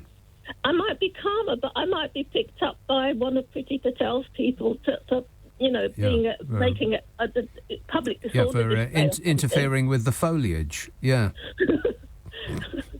I don't know, what do you think of it? It sounds really quite fun. It sounds perverted to me, Jan, but as long as you're doing it in the open air with a consenting shrub, then that's okay. But I think in Finland and Lapland, they've got a lot of forests, so people can, do it a bit more privately. Well, hug the tree. Right. No, but the competition closed today for online contests, for online entrance by photograph right. of what they're doing. Yeah. But you still have time to fly to Finland to personally hug a tree in real life. Is that right? Yeah, but you know what it makes me? It makes me think. I don't know why. Coming back to this, why at Christmas time a lot of the trees come from those northern countries, Christmas trees, and it's quite sad really when you see them discarded after Christmas. Oh, that bit that is sad. Yeah, poor little denuded. It's very ungreen, isn't it? Yeah. Well, they really are. They're brown by that time. Yeah. No, you know what I mean. I do know what you mean. Why not keep the trees? Why not grow them in people around where I live? Here's a better idea. Here's a better idea. Lovely gardens. I'm going to plant Take them a in my pause, garden. Jan. Oh, that's exactly what I was going to say before you beat me to it. That's exactly what I used to do is buy a Christmas tree in a pot, and then once Christmas is over, because trees aren't just for Christmas, you know, then put it in the garden and watch it grow. Yeah, because it's such a... I mean, they may shred them after Christmas and use them for whatever. Use them for making copies of the Times. In which you can read about trees. Trees, aren't we? Yeah. Well, thanks for the good news there, Jan. Yeah, so you're going to go around hugging trees. Would you ever do it? Absolutely. Although I don't know whether it's just a function of getting older, but I do appreciate trees now more than I ever did. Either with or without leaves, because it does, when the leaves drop, which is about to happen. Oh no! It's autumn, people. Oh, can't stand it. I've got the trees. You see the actual, the skeleton of the tree, and it's a marvelous thing. No, they're outside my window. What are? The trees are reaching into my window. Who is? The trees. Oh, the trees. The crown of the tree. Right. Because I'm on the second floor. The crown of the trees, like the branches, are almost touching the house windows down my road. I mean, they're very lovely, and I must be getting good clean air from the trees outside. Yeah, not really. But I don't need to hug them. It's like they want to reach in here and hug me. Yeah, I don't think you get clean air from having a tree outside your window in a city. Not in Tooting, Jan. It's trying to compete with too much local pollution there in Tooting, Jan. Oh no, we've got a common at the end of the road. Oh, really? We've got loads of trees. There's lots of trees you could go hugging around here, but I think I'd get arrested. Yeah, how common, exactly. All right, well, thanks for illuminating it for us there, Jan. Cheers, my dear. 0345 6060 973. No, I have no idea either. You can text 84850, email nicka@lbc.co.uk, and if you're on Twitter, it's @LBC. I should remind you that I do a podcast with Carol McGiffin. Oh, right, yeah. I think you'll find it a right laugh. Carol McGiffin and I we laugh our faces off for about an hour a week trying to solve people's problems. We have a huge amount of fun doing it, and the resultant podcast is called What's Your Problem? With Nick and Carol. We're taping tomorrow, so if you have an issue that you would like us to bend our brains over, then send it to the following address, nickandcarol@global.com. That's nickandcarol@global.com. And prepare to be completely satisfied. Oh, right, yeah. Ask for it by name on an internet near you. What's your problem with Nick and Carol? What number are you calling from? I'm calling from 0345 6060 973. Wembley. Hello, David. Hello. Pleased to get through. Yes. My point was, you, in your comments of past days, and I really do thoroughly appreciate your programme, you're making the point about how many millions we spend on the army. Yeah.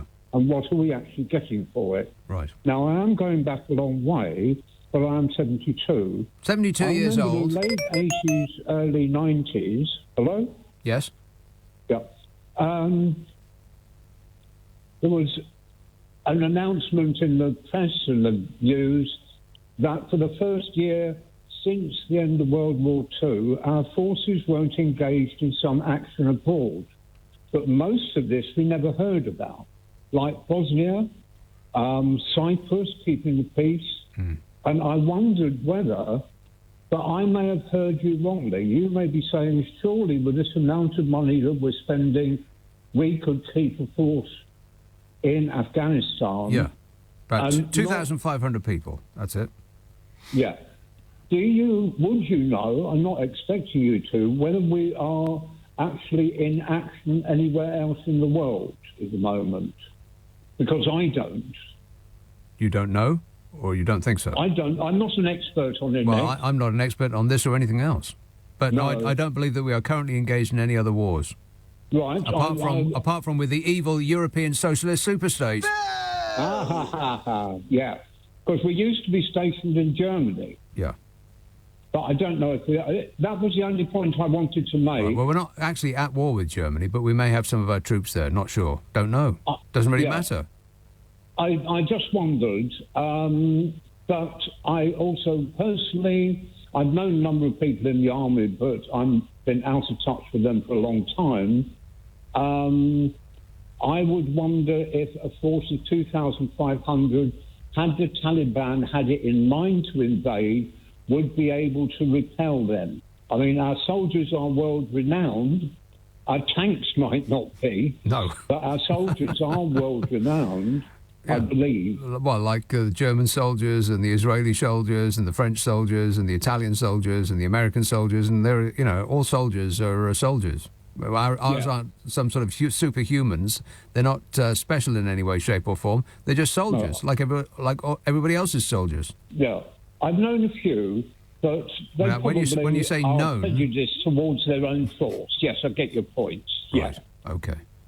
Okay, thanks very much. No, Nick, thank you. I appreciate it. Thank you. 0345 6060 973. No, I've got no idea either. Jan says, where do we quaintly imagine we're going to send those tanks to? These are the tanks that I was referring to some while ago.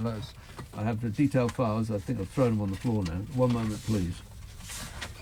The tanks that make you, that give you numb fingers and hearing loss and make you queasy and sick and all the rest of it. We spent billions and billions and billions of pounds on tanks that are so ruinous to the human form that we can't actually use them.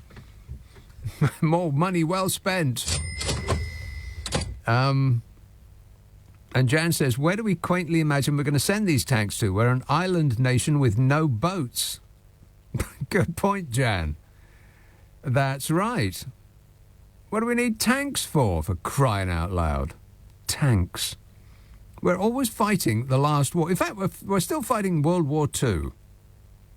Spending an enormous amount of money on fighting World War II. As though that's what's going to happen next time around. Here's what's going to happen next time around. The next war will be started by some teenager on a laptop switching the electricity in this country off. That's how the new war will be started. Or they'll turn the internet off. Oh, no. Can you imagine? There'll be anarchy in about 10 minutes. If the internet goes off, because we're so dependent on the internet, and it's a very, very... have you seen the internet? Disgusting. Oh, stuff on there you wouldn't believe. Everything is on there. We wouldn't be able to find our way from anywhere to anywhere, because the internet is sat-navs. We wouldn't be able to get the money out of the hole in the wall, because that's connected by the internet. We wouldn't be able to spend any money that's not actual cash, and people don't take cash anymore. Somebody asked me for 10 pence, please, the other day, which doesn't happen very often. I was in King's Cross, which is kind of surprising because they've got the security up to your eyeballs in King's Cross. And I was just sitting there, enjoying the day, and somebody was going from table to table asking if they had spare change, please. Not with menaces exactly, but there was something menacing about him. And I said, and with truth... because I like to use truthiness at all times. I said, I haven't got any cash. No one takes cash anymore. And this is a thought that I've had for a while now. What do people who want you to give them 10 pence, please? What do they do these days? Nobody's got any cash anymore. People don't take cash. They actually have a note in the window that says, we don't take cash. Apart from barbers. Barbers still take cash and only cash.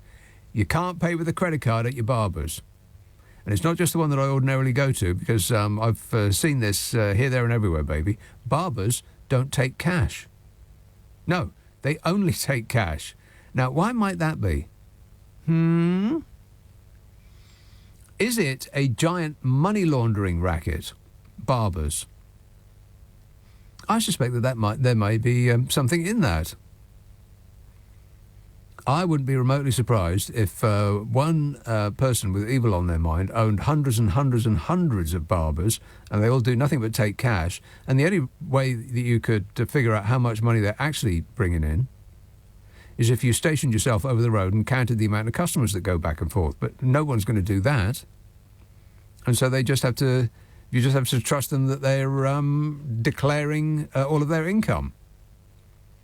It seems like the perfect business to operate a money laundering racket out of, don't it? Barbers. Why is it that barbers only take cash, no cards, and everywhere else only takes cards, no cash?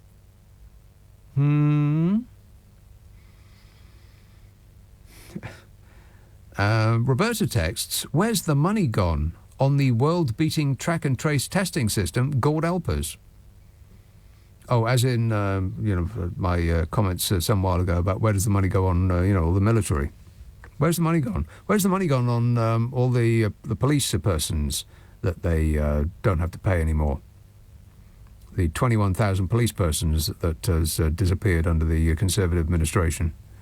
Where's the money? Where's the money we saved gone from that?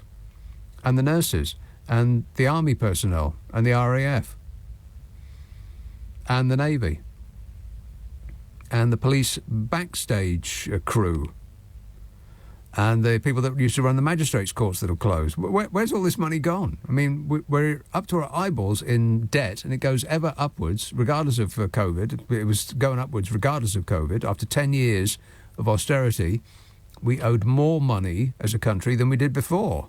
I mean, figure that out. We were the only country, pretty much the only country daft enough to embark on austerity, when most economists worth their salt would tell you that the opposite is needed in times of great privation.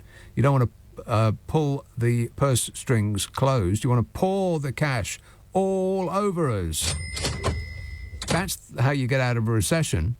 But, the Conservative Party is ideologically opposed to giving a penny to those who need it the most, because there's all those donors to feed,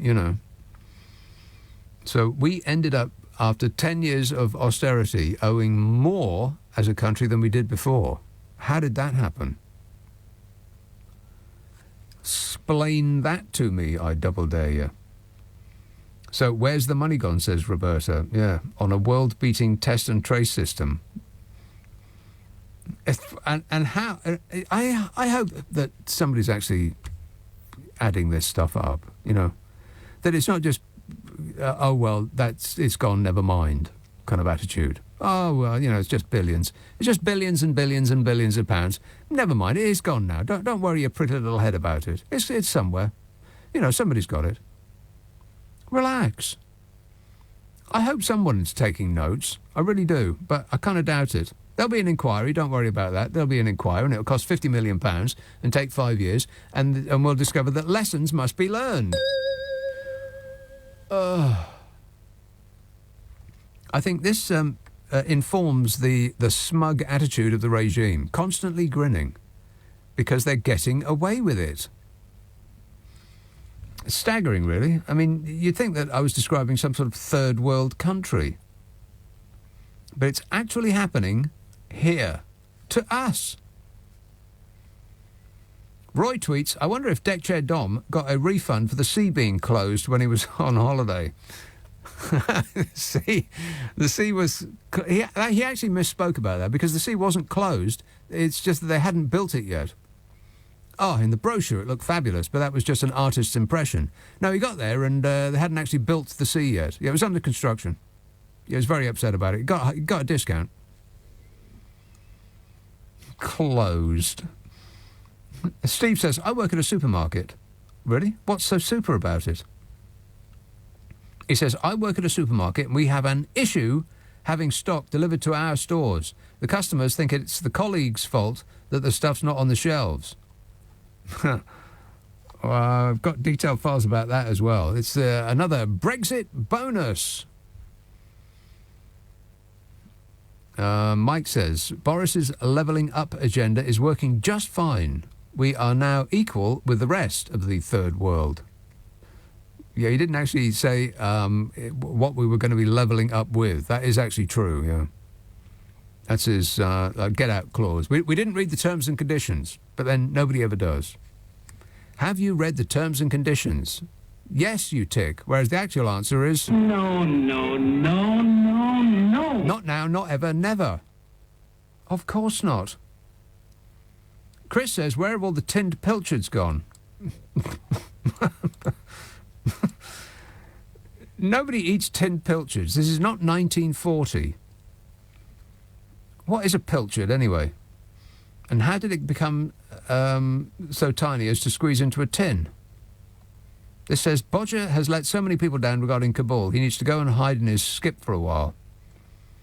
And Gary emails, how come Bodge wanted an extension to the 31st of August deadline and has now concluded that... I've screwed all that up. Never mind, Gary. Better luck next time. My apologies. I'm very sorry. I am very sorry that I screwed up. Totally I mean, I am so sorry. You just don't know how sorry I am. I am sorry. I am apologetic. 0345 6060 973. Text 84850. Email nick@lbc.co.uk. And if you're on Twitter, it's @LBC. Friday, Saturday, Sunday, and next Monday at 10. Nick Abbot, LBC. Please hold the line. I'm trying to connect you. Yes, I am trying to connect Caroline in Oxted. Caroline. Hello, Nick. Good Caroline. evening. Hi. It's good morning now, isn't it? It is. It is. Great shows, as always. Thanks. No, absolutely brilliant shows. Appreciate it. I'm just ringing because Jan obviously had some information about tree hugging, and I wondered if you'd been... This is a great place to go tree hugging. I wondered if you'd been to Knoll in Kent. It's a National Trust property. Have you ever been to Knoll? Knoll who? No, it's just called Knoll, Knole. It's in Sevenoaks, near Sevenoaks in Kent. Right. And it's the most beautiful house, fantastic, really interesting, but also the grounds, the parklands, amazing trees, deer. It's just a lovely place, and I've hugged trees there, and I thought you might like to too. Caroline, I don't need to go to Knoll to hug trees. Trees are everywhere. I know. It just struck me, though, that Knoll... You said you'd been to Chartwell a while ago, and yes. I just thought you might... maybe you've got a National Trust card and you might be looking for somewhere... I don't, to lift your spirit. Oh, well, it does sound a delight. Knoll, you say? Yes. Right. Of course, yes. I go to Kew a lot, and Wisley, and yes. the other one, what's it called?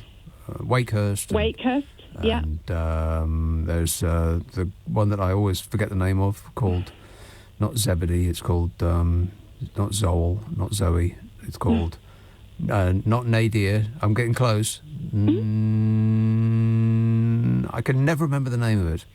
Okay. Nymans. Affirmative. Yeah, Nymans. Nymans is beautiful in the spring. It is. It's beautiful any time of the year, day or night.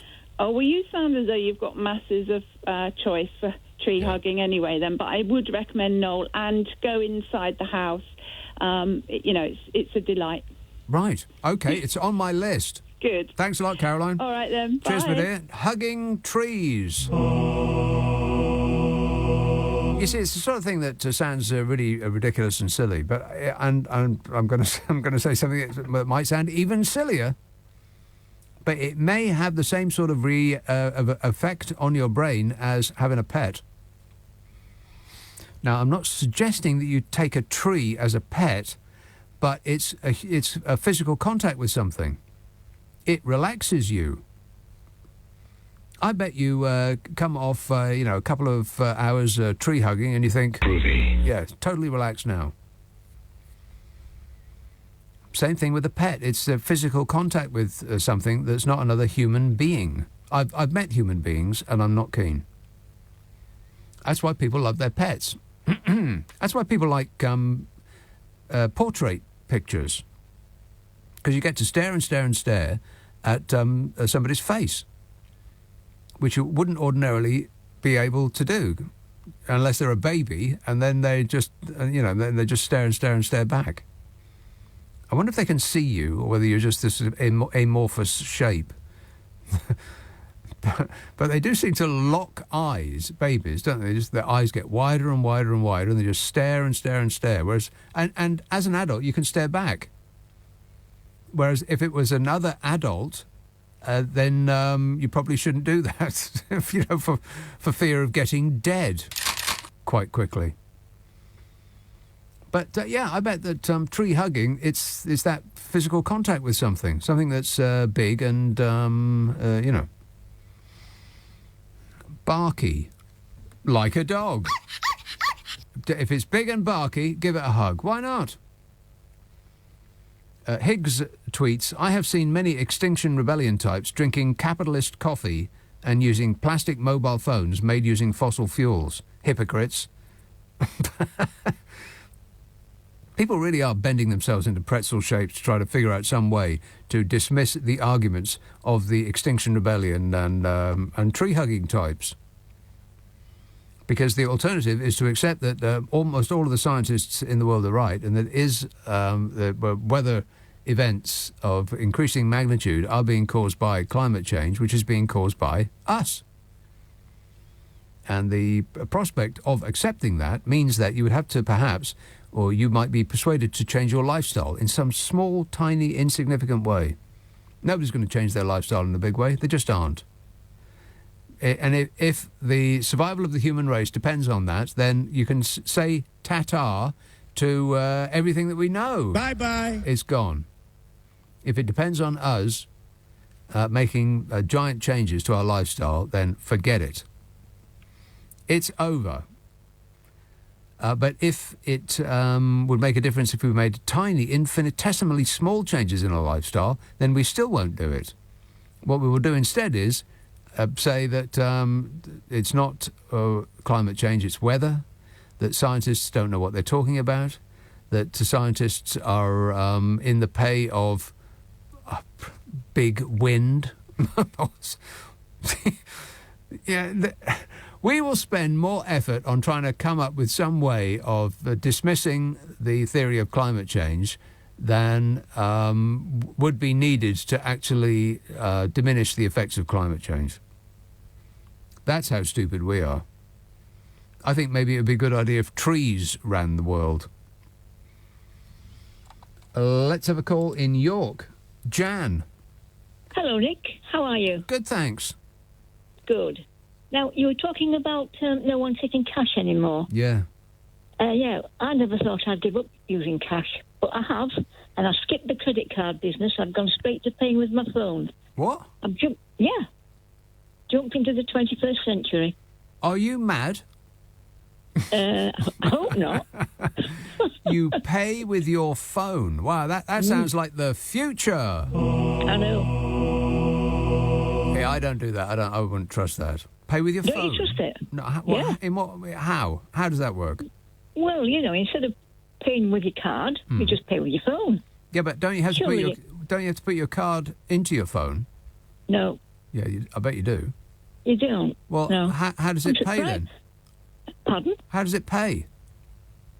Well, you just hold your phone over the thing, Yeah, I'm surprised you don't know about it. I've got no idea. Other than my God. It sounds like a plot to rob us of all of our precious cash. Well, I hope not. Anyway, that's what I've started doing. But hang on a minute. Wait. No. Don't you have to put your credit card number into your phone? I mean, isn't that what it's paying with, your credit card? Well, yes. Aha. Yeah, you do. Yeah. Yes, you do have to set it up, to pay with your card. But yeah, you don't need your card when you're paying, Yeah, but you are using your card. Well, you are really, yeah. You're fooling yourself, Jan. But now don't put me off. Yeah. So why don't you? Why did you stop using your cash? Was it because nobody takes cash anymore? No, it was when we started with the virus, last year.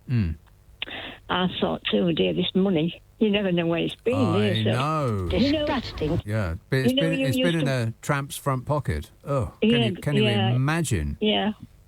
You know, you used to wash your groceries, didn't you? I did, yeah. And so did I. I bet you never used to put your coins in bleach, did you? I did.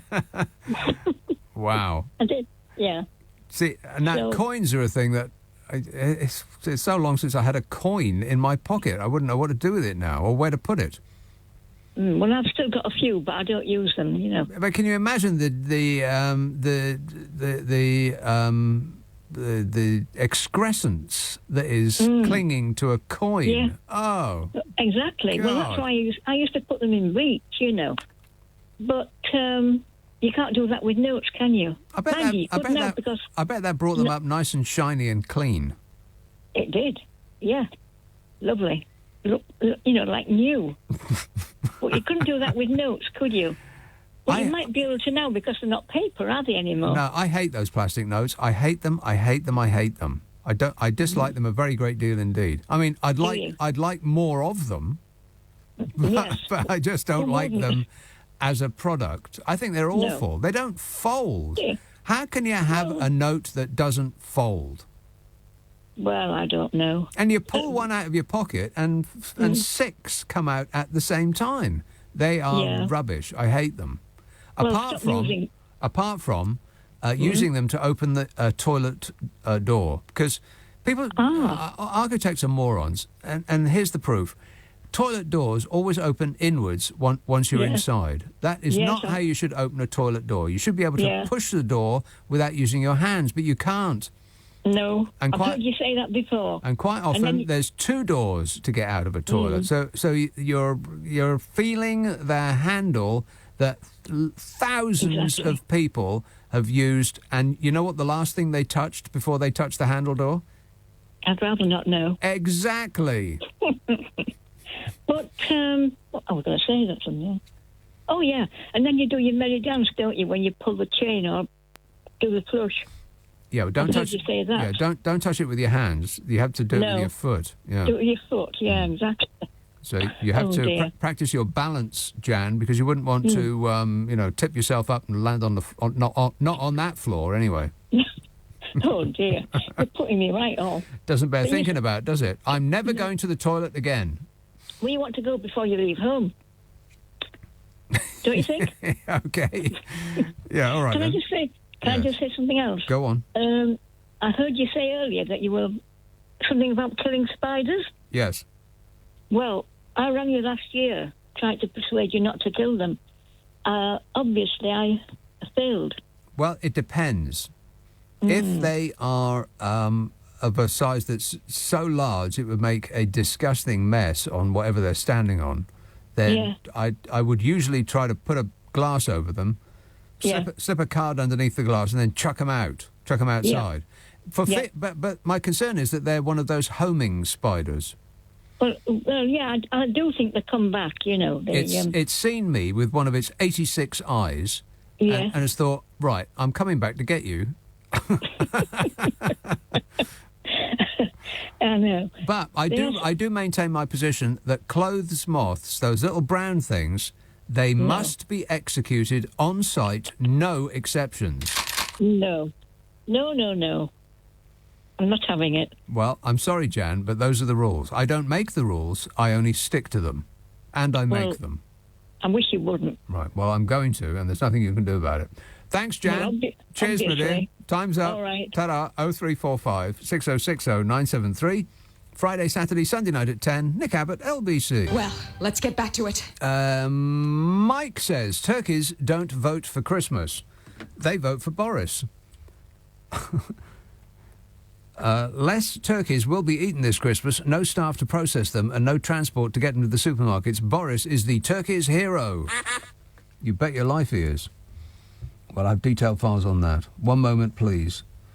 Do you want to talk about holidays or do you want to talk about cancelling Christmas? Oh, all right, holidays. We're not going on a summer holiday. Ministers faced a furious backlash last night after they failed to open any new major holiday destinations for quarantine-free holidays. It had been hoped that Turkey would move from the red travel list to amber, meaning double-jabbed travellers could visit without having to quarantine for the first time in nearly a year. Anybody remember Footballers' Wives? Wasn't that the series, Footballers' Wives? I think it was on Channel 4, something like that. They actually used an old flat of mine for one of their scenes. You wouldn't believe, when a TV company comes to town and takes over your house, they don't just take over your house, or flat as it was in that case, they take over the street. It's amazing how many lorries and vans and cars and people it takes to put about 10 minutes, or not even that, a couple of minutes of footage on screen. It's just incredible. Anyway, there's this bloke in one of the... It always occurs to me, and I usually say it like this without explanation, but there was a character in there called Amber, and I think her husband used to call her Amber, which is why every time I see that word, in my mind, that's how it goes. No, but that has absolutely nothing to do with this story, which goes as follows. The government failed to open up any new major holiday destinations for quarantine-free holidays. It had been hoped that Turkey would move from the red list to the amber list, meaning double-jabbed travellers could visit without having to quarantine for the first time in nearly a year. But it remained red, along with the Maldives and Pakistan. Well, does anybody who doesn't have a family there want to go on holiday to Pakistan? No. No. Thailand and Montenegro went on the list, meaning returning, that's the red list, meaning returning travellers must quarantine in hotels for 11 nights, costing £2,285. What? I know. £2,285 for a windowless room in some airport hellhole with nothing but congealed slop and a bit of dried bread to eat. And people returning from Montenegro, by the way, must point to a map and locate where it is they have just come back from, or it's extra punishment for you. Thinking it doesn't matter if you don't know where it is as long as the pilot does is not acceptable. Correct. Britons in Thailand and Montenegro must dash back to beat the quarantine before 4 a.m. on Monday, when the change kicks in. Of course, if they come back before 4 a.m. on Monday, the virus will respect the government deadline and not come back with them, because that's how viruses work. The updates were made after ministers met to study the latest COVID data. They rubbed their chins and tried to look thoughtful. Missed by a mile. Travel chiefs accused them of squandering the jab's rollout and warned that more job losses were highly likely this autumn unless the traffic light system and rip-off tests were overhauled. And I would like to say to the travel industry, if some positive, efficient action is required from the government, then you can kiss goodbye to your entire business. Bye-bye. It's gone. Canada, Denmark, Finland, Liechtenstein, Lithuania, Switzerland and the Azores became green destinations, but people don't want to go there. They want to go to France and Spain and Italy and America. Finland, Liechtenstein and Lithuania don't really cut it, do they? No. Not as holiday destinations. I mean, they probably don't even serve fish and chips or a nice cup of tea there.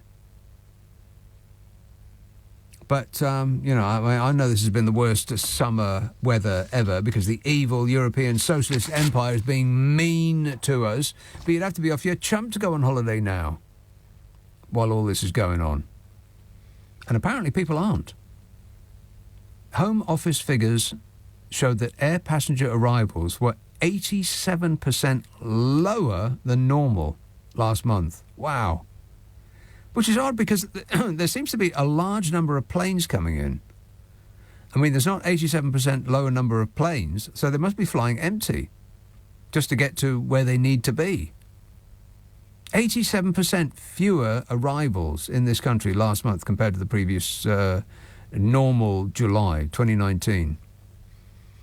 It's like the whole basis of the world's economy has been made untenable because of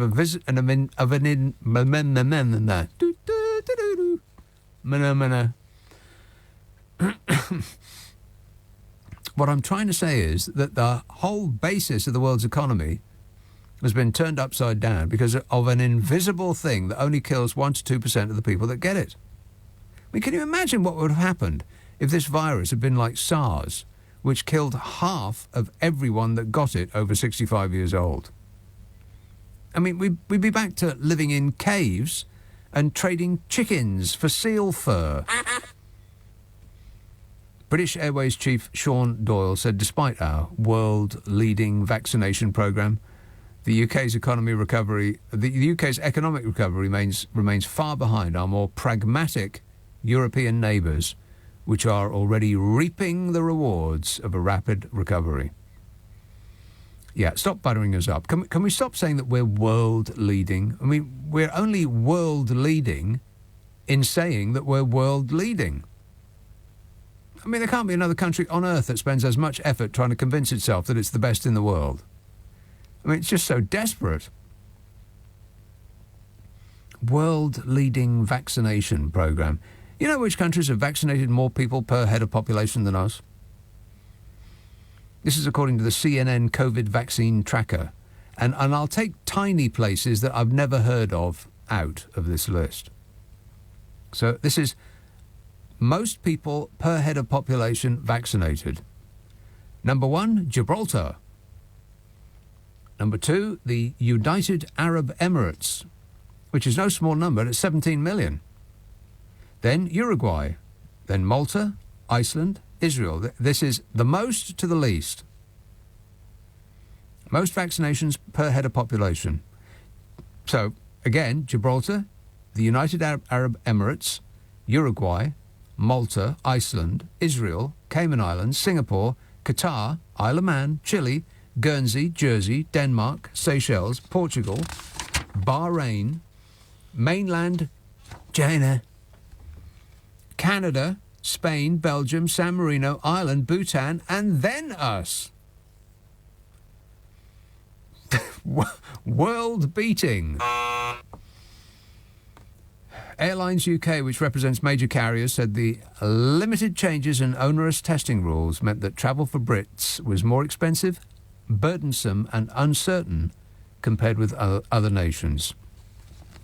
It's another way in which Great Britain, ruling itself, has become a beacon of competence and good governance for nations all over the world that we're not allowed to visit.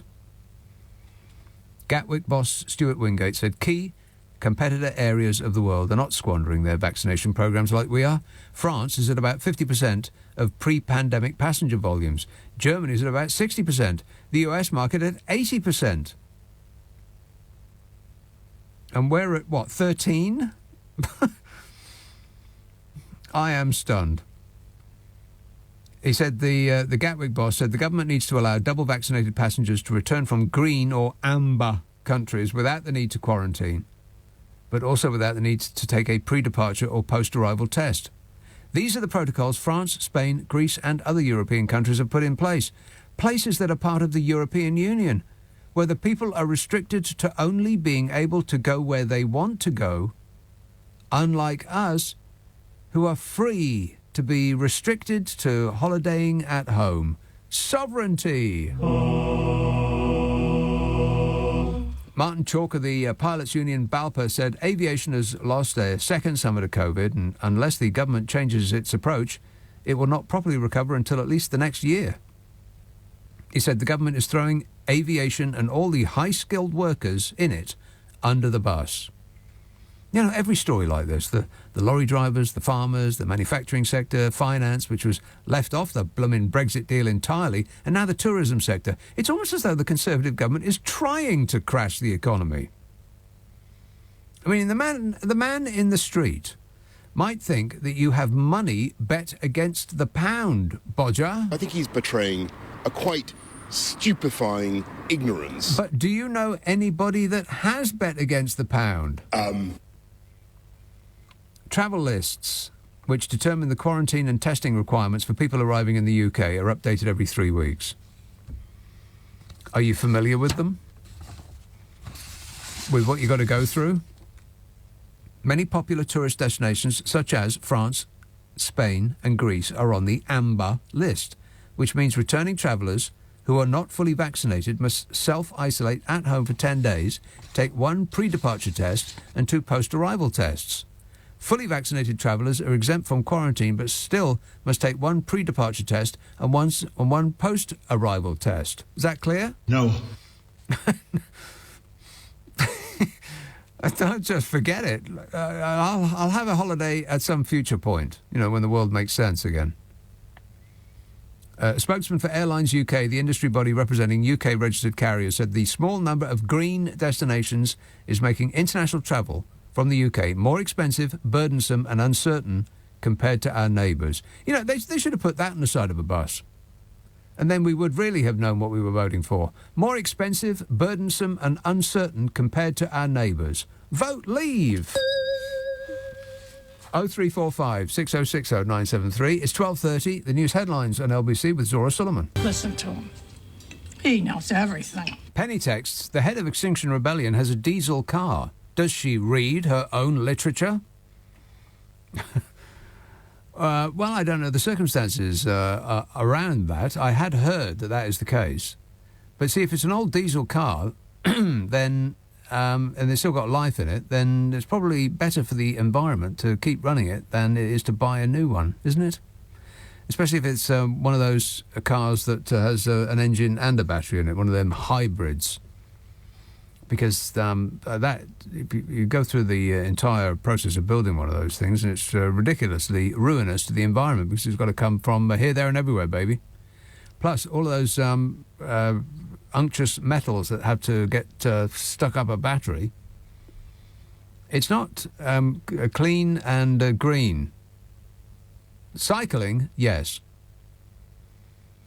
Graham says XR seems like one big party. They're having a party. Bernadette says we're not infighting. This must be the news from the inside of Extinction Rebellion. We're not infighting, says Bernadette.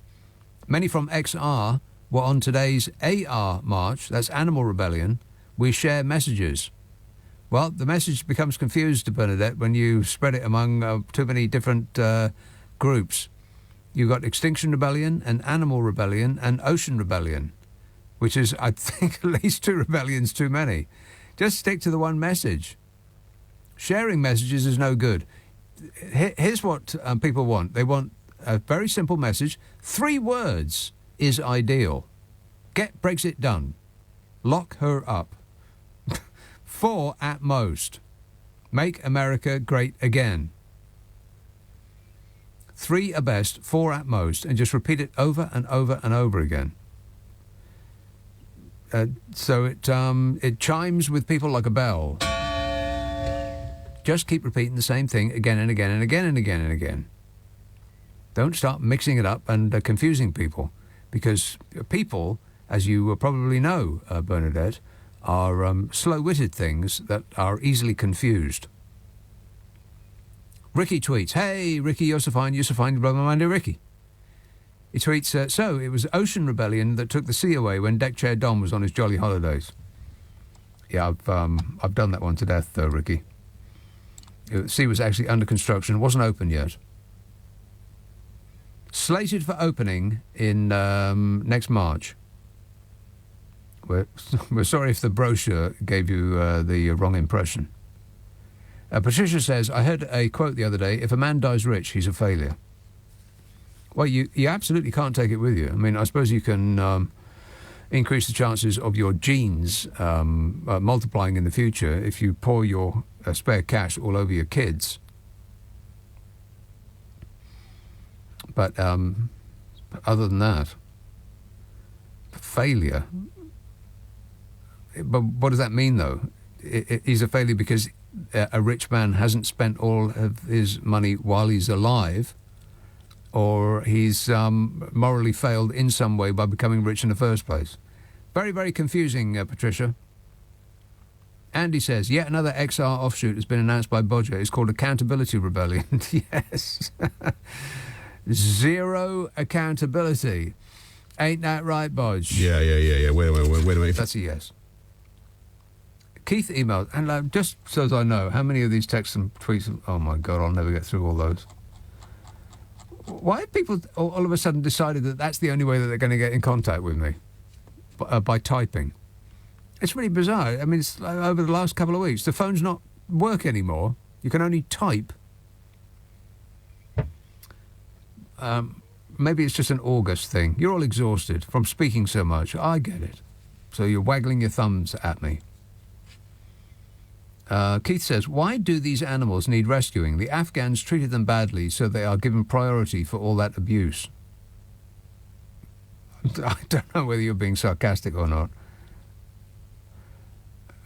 Dan's tweets, Carrie cuts his hair, as in Bodger's hair, while he's sleeping because he gets upset if you do it while he's awake.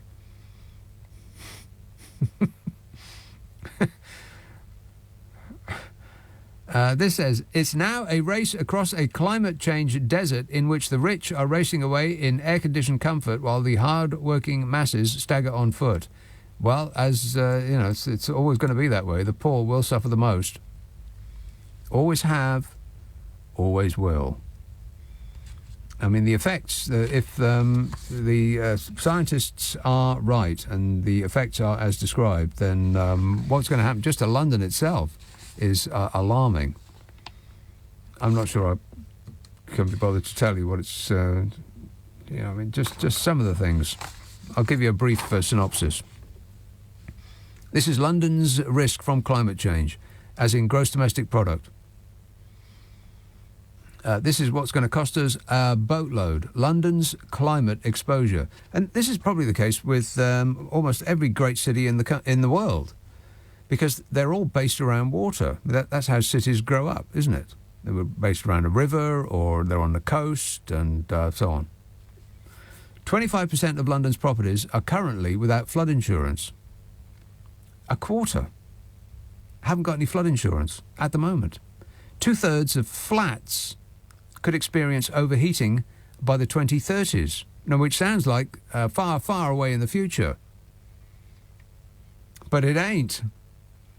643 schools in London are at risk from a 1 in 30-year flood event. And 1 in 30-year flood events seem to happen every year now. For every 1% increase over 20 degrees centigrade, ambulance call-outs increase by 1%. The Met Office has this year updated the UK's climate projections. They said the climate of the UK is changing. Overall, the UK can expect to see the following climate change risks over the coming decades. Hotter, drier summers. Well, see, I wouldn't mind that. But, there's a limit. Hotter, drier summers, changing rainfall patterns with more intense rainfall episodes and longer periods without rainfall, milder winters, more frequent extremes in weather that are either prolonged or severe, sea level rise with potential for increased storm surges. Yeah, it's all alarming.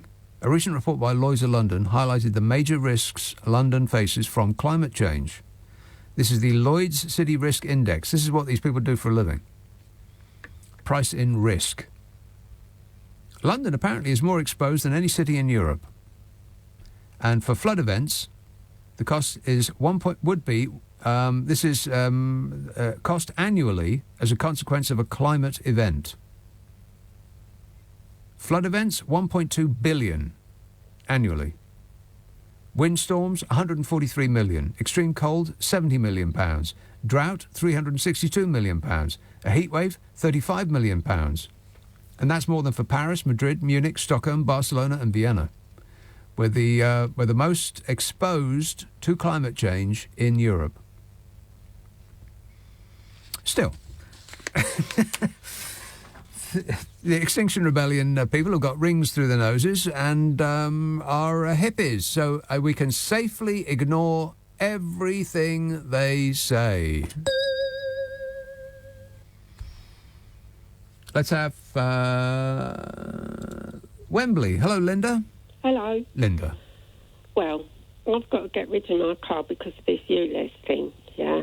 Oh, yeah. But what really, they're saying they want to stop pollution, but they're not doing anything about these people who charge around the streets in their straight-through exhaust cars.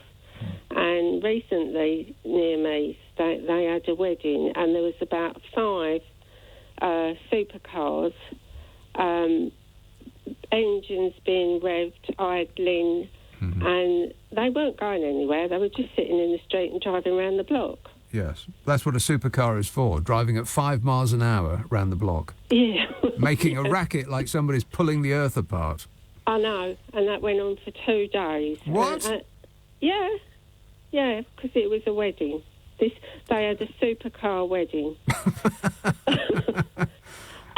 That's the silliest thing I've ever heard. How's a bride going to get into a supercar in all of that I didn't see get the up? bride. It was all the men. Just blokes, right? Yeah.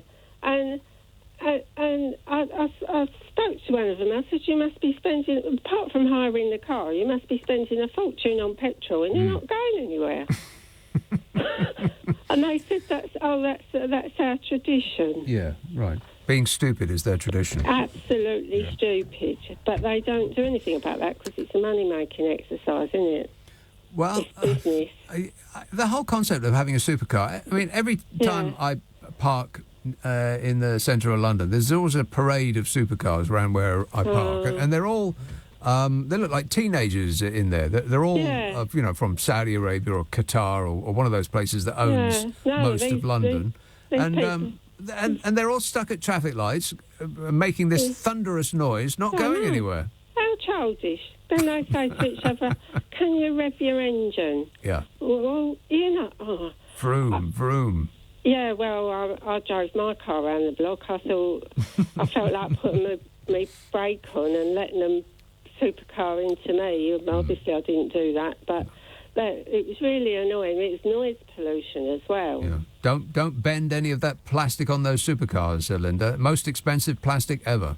Yeah, well, on the plastic on my car, it's not worth much. That wouldn't matter, but. It just exasperates me, and they don't do anything about that. They can pollute as much as they like, and the government and the councils don't do anything.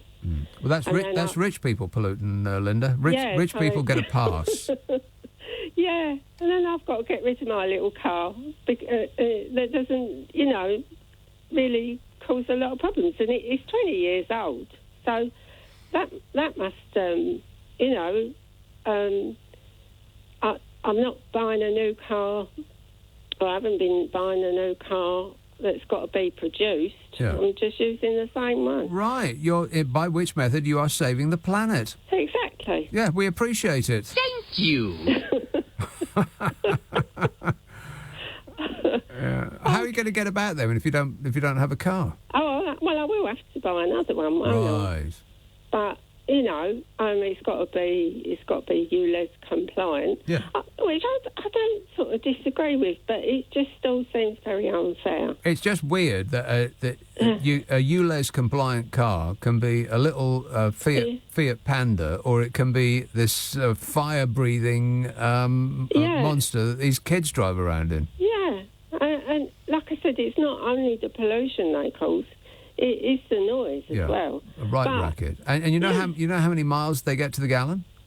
No, I don't know. 0. Really? 0 miles to the gallon. They must have a big petrol. Because they're not going anywhere. They're just standing still, thrumming their engine. Vroom, vroom. Yeah, it does worry me about the mentality of these people. Yeah, morons. We're surrounded by morons, Linda. Just to accept that that's true and go on with your life. I'm going to get a horse and cart. Yeah, that'll show them. Yeah, then you could get the horse to, go on its bonnet. Yeah. Problem solved. Yeah. All right, thanks a lot, Linda. All right. Cheers, my dear. Ta-ra. 0345 6060 973. Friday, Saturday, Sunday night at 10. Nick Abbot, LBC. Come on, we're running late. 0345 6060 973. Odium, Hampshire.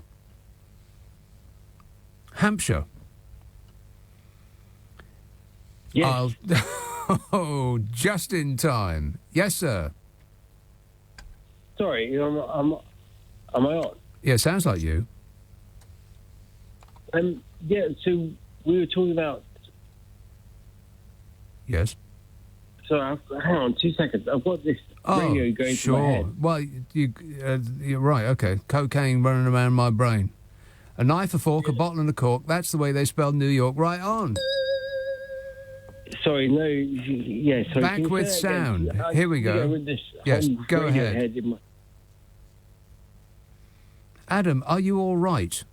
No, I am fine, but I've got the radio going to my head. Hang on 2 seconds. Have you turned the radio off? Yeah, I know I'm trying. Trying? You certainly are. What was the question? What was the question? I gave up this question. Right. Which question? The one you were asking. Which was?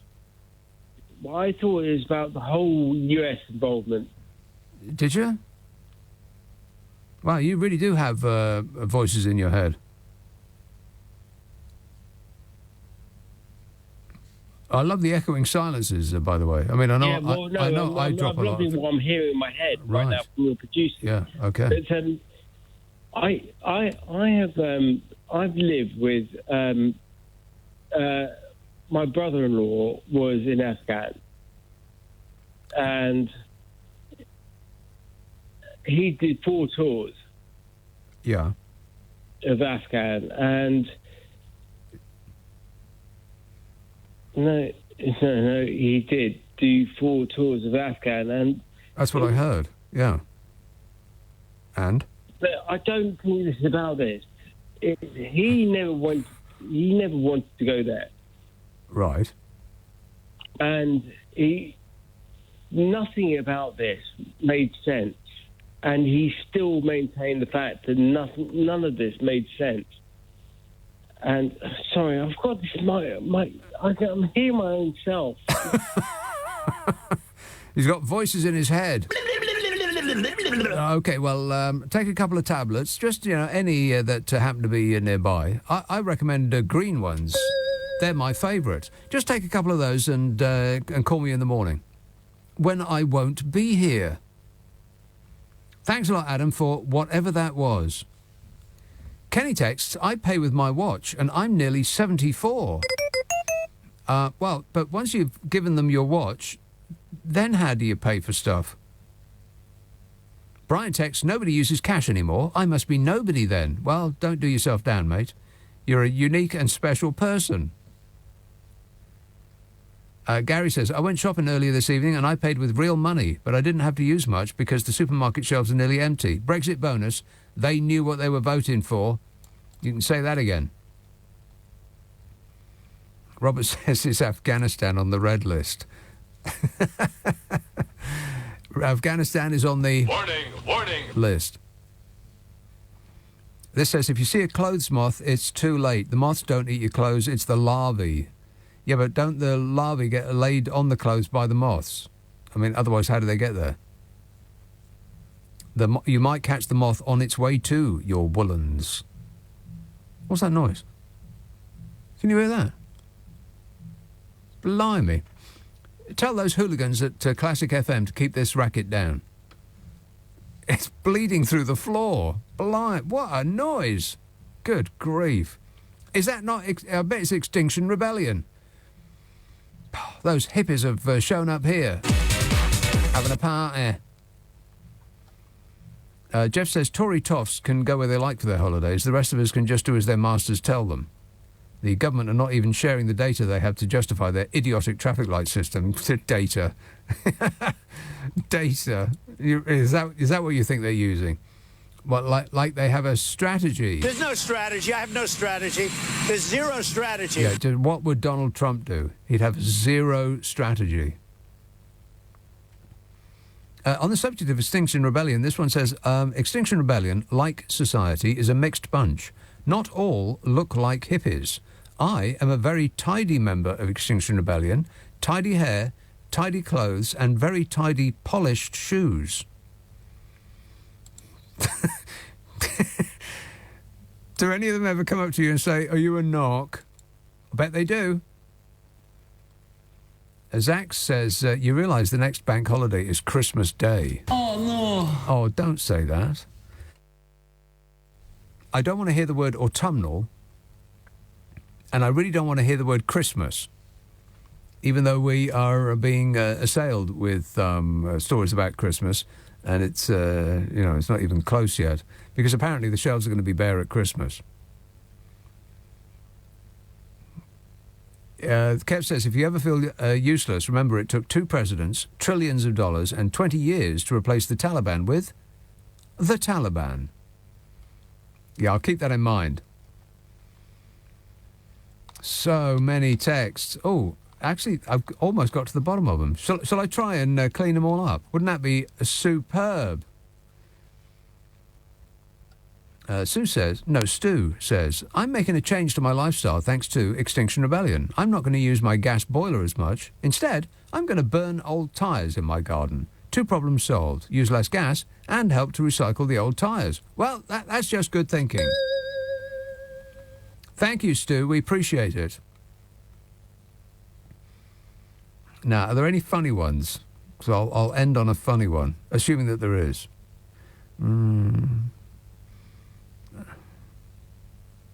Nope. Nope. Nope. I'm pre-reading them for your convenience.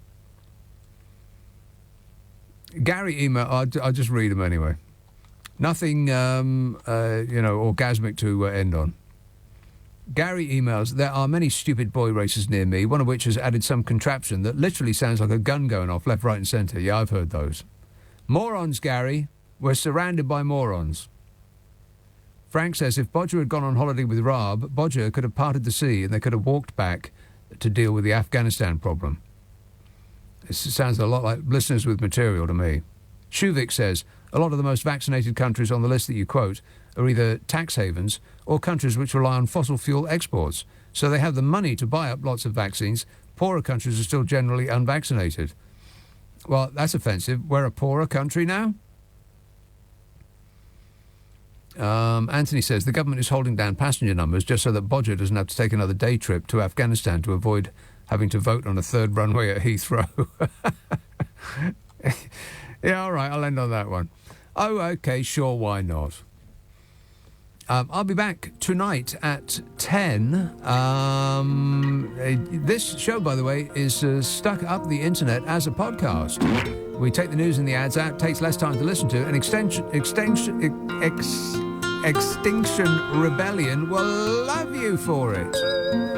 It's called Nick Abbot, the whole show. Ask for it on an internet near you. Ian Payne here at 4. But first, Clyde Bull.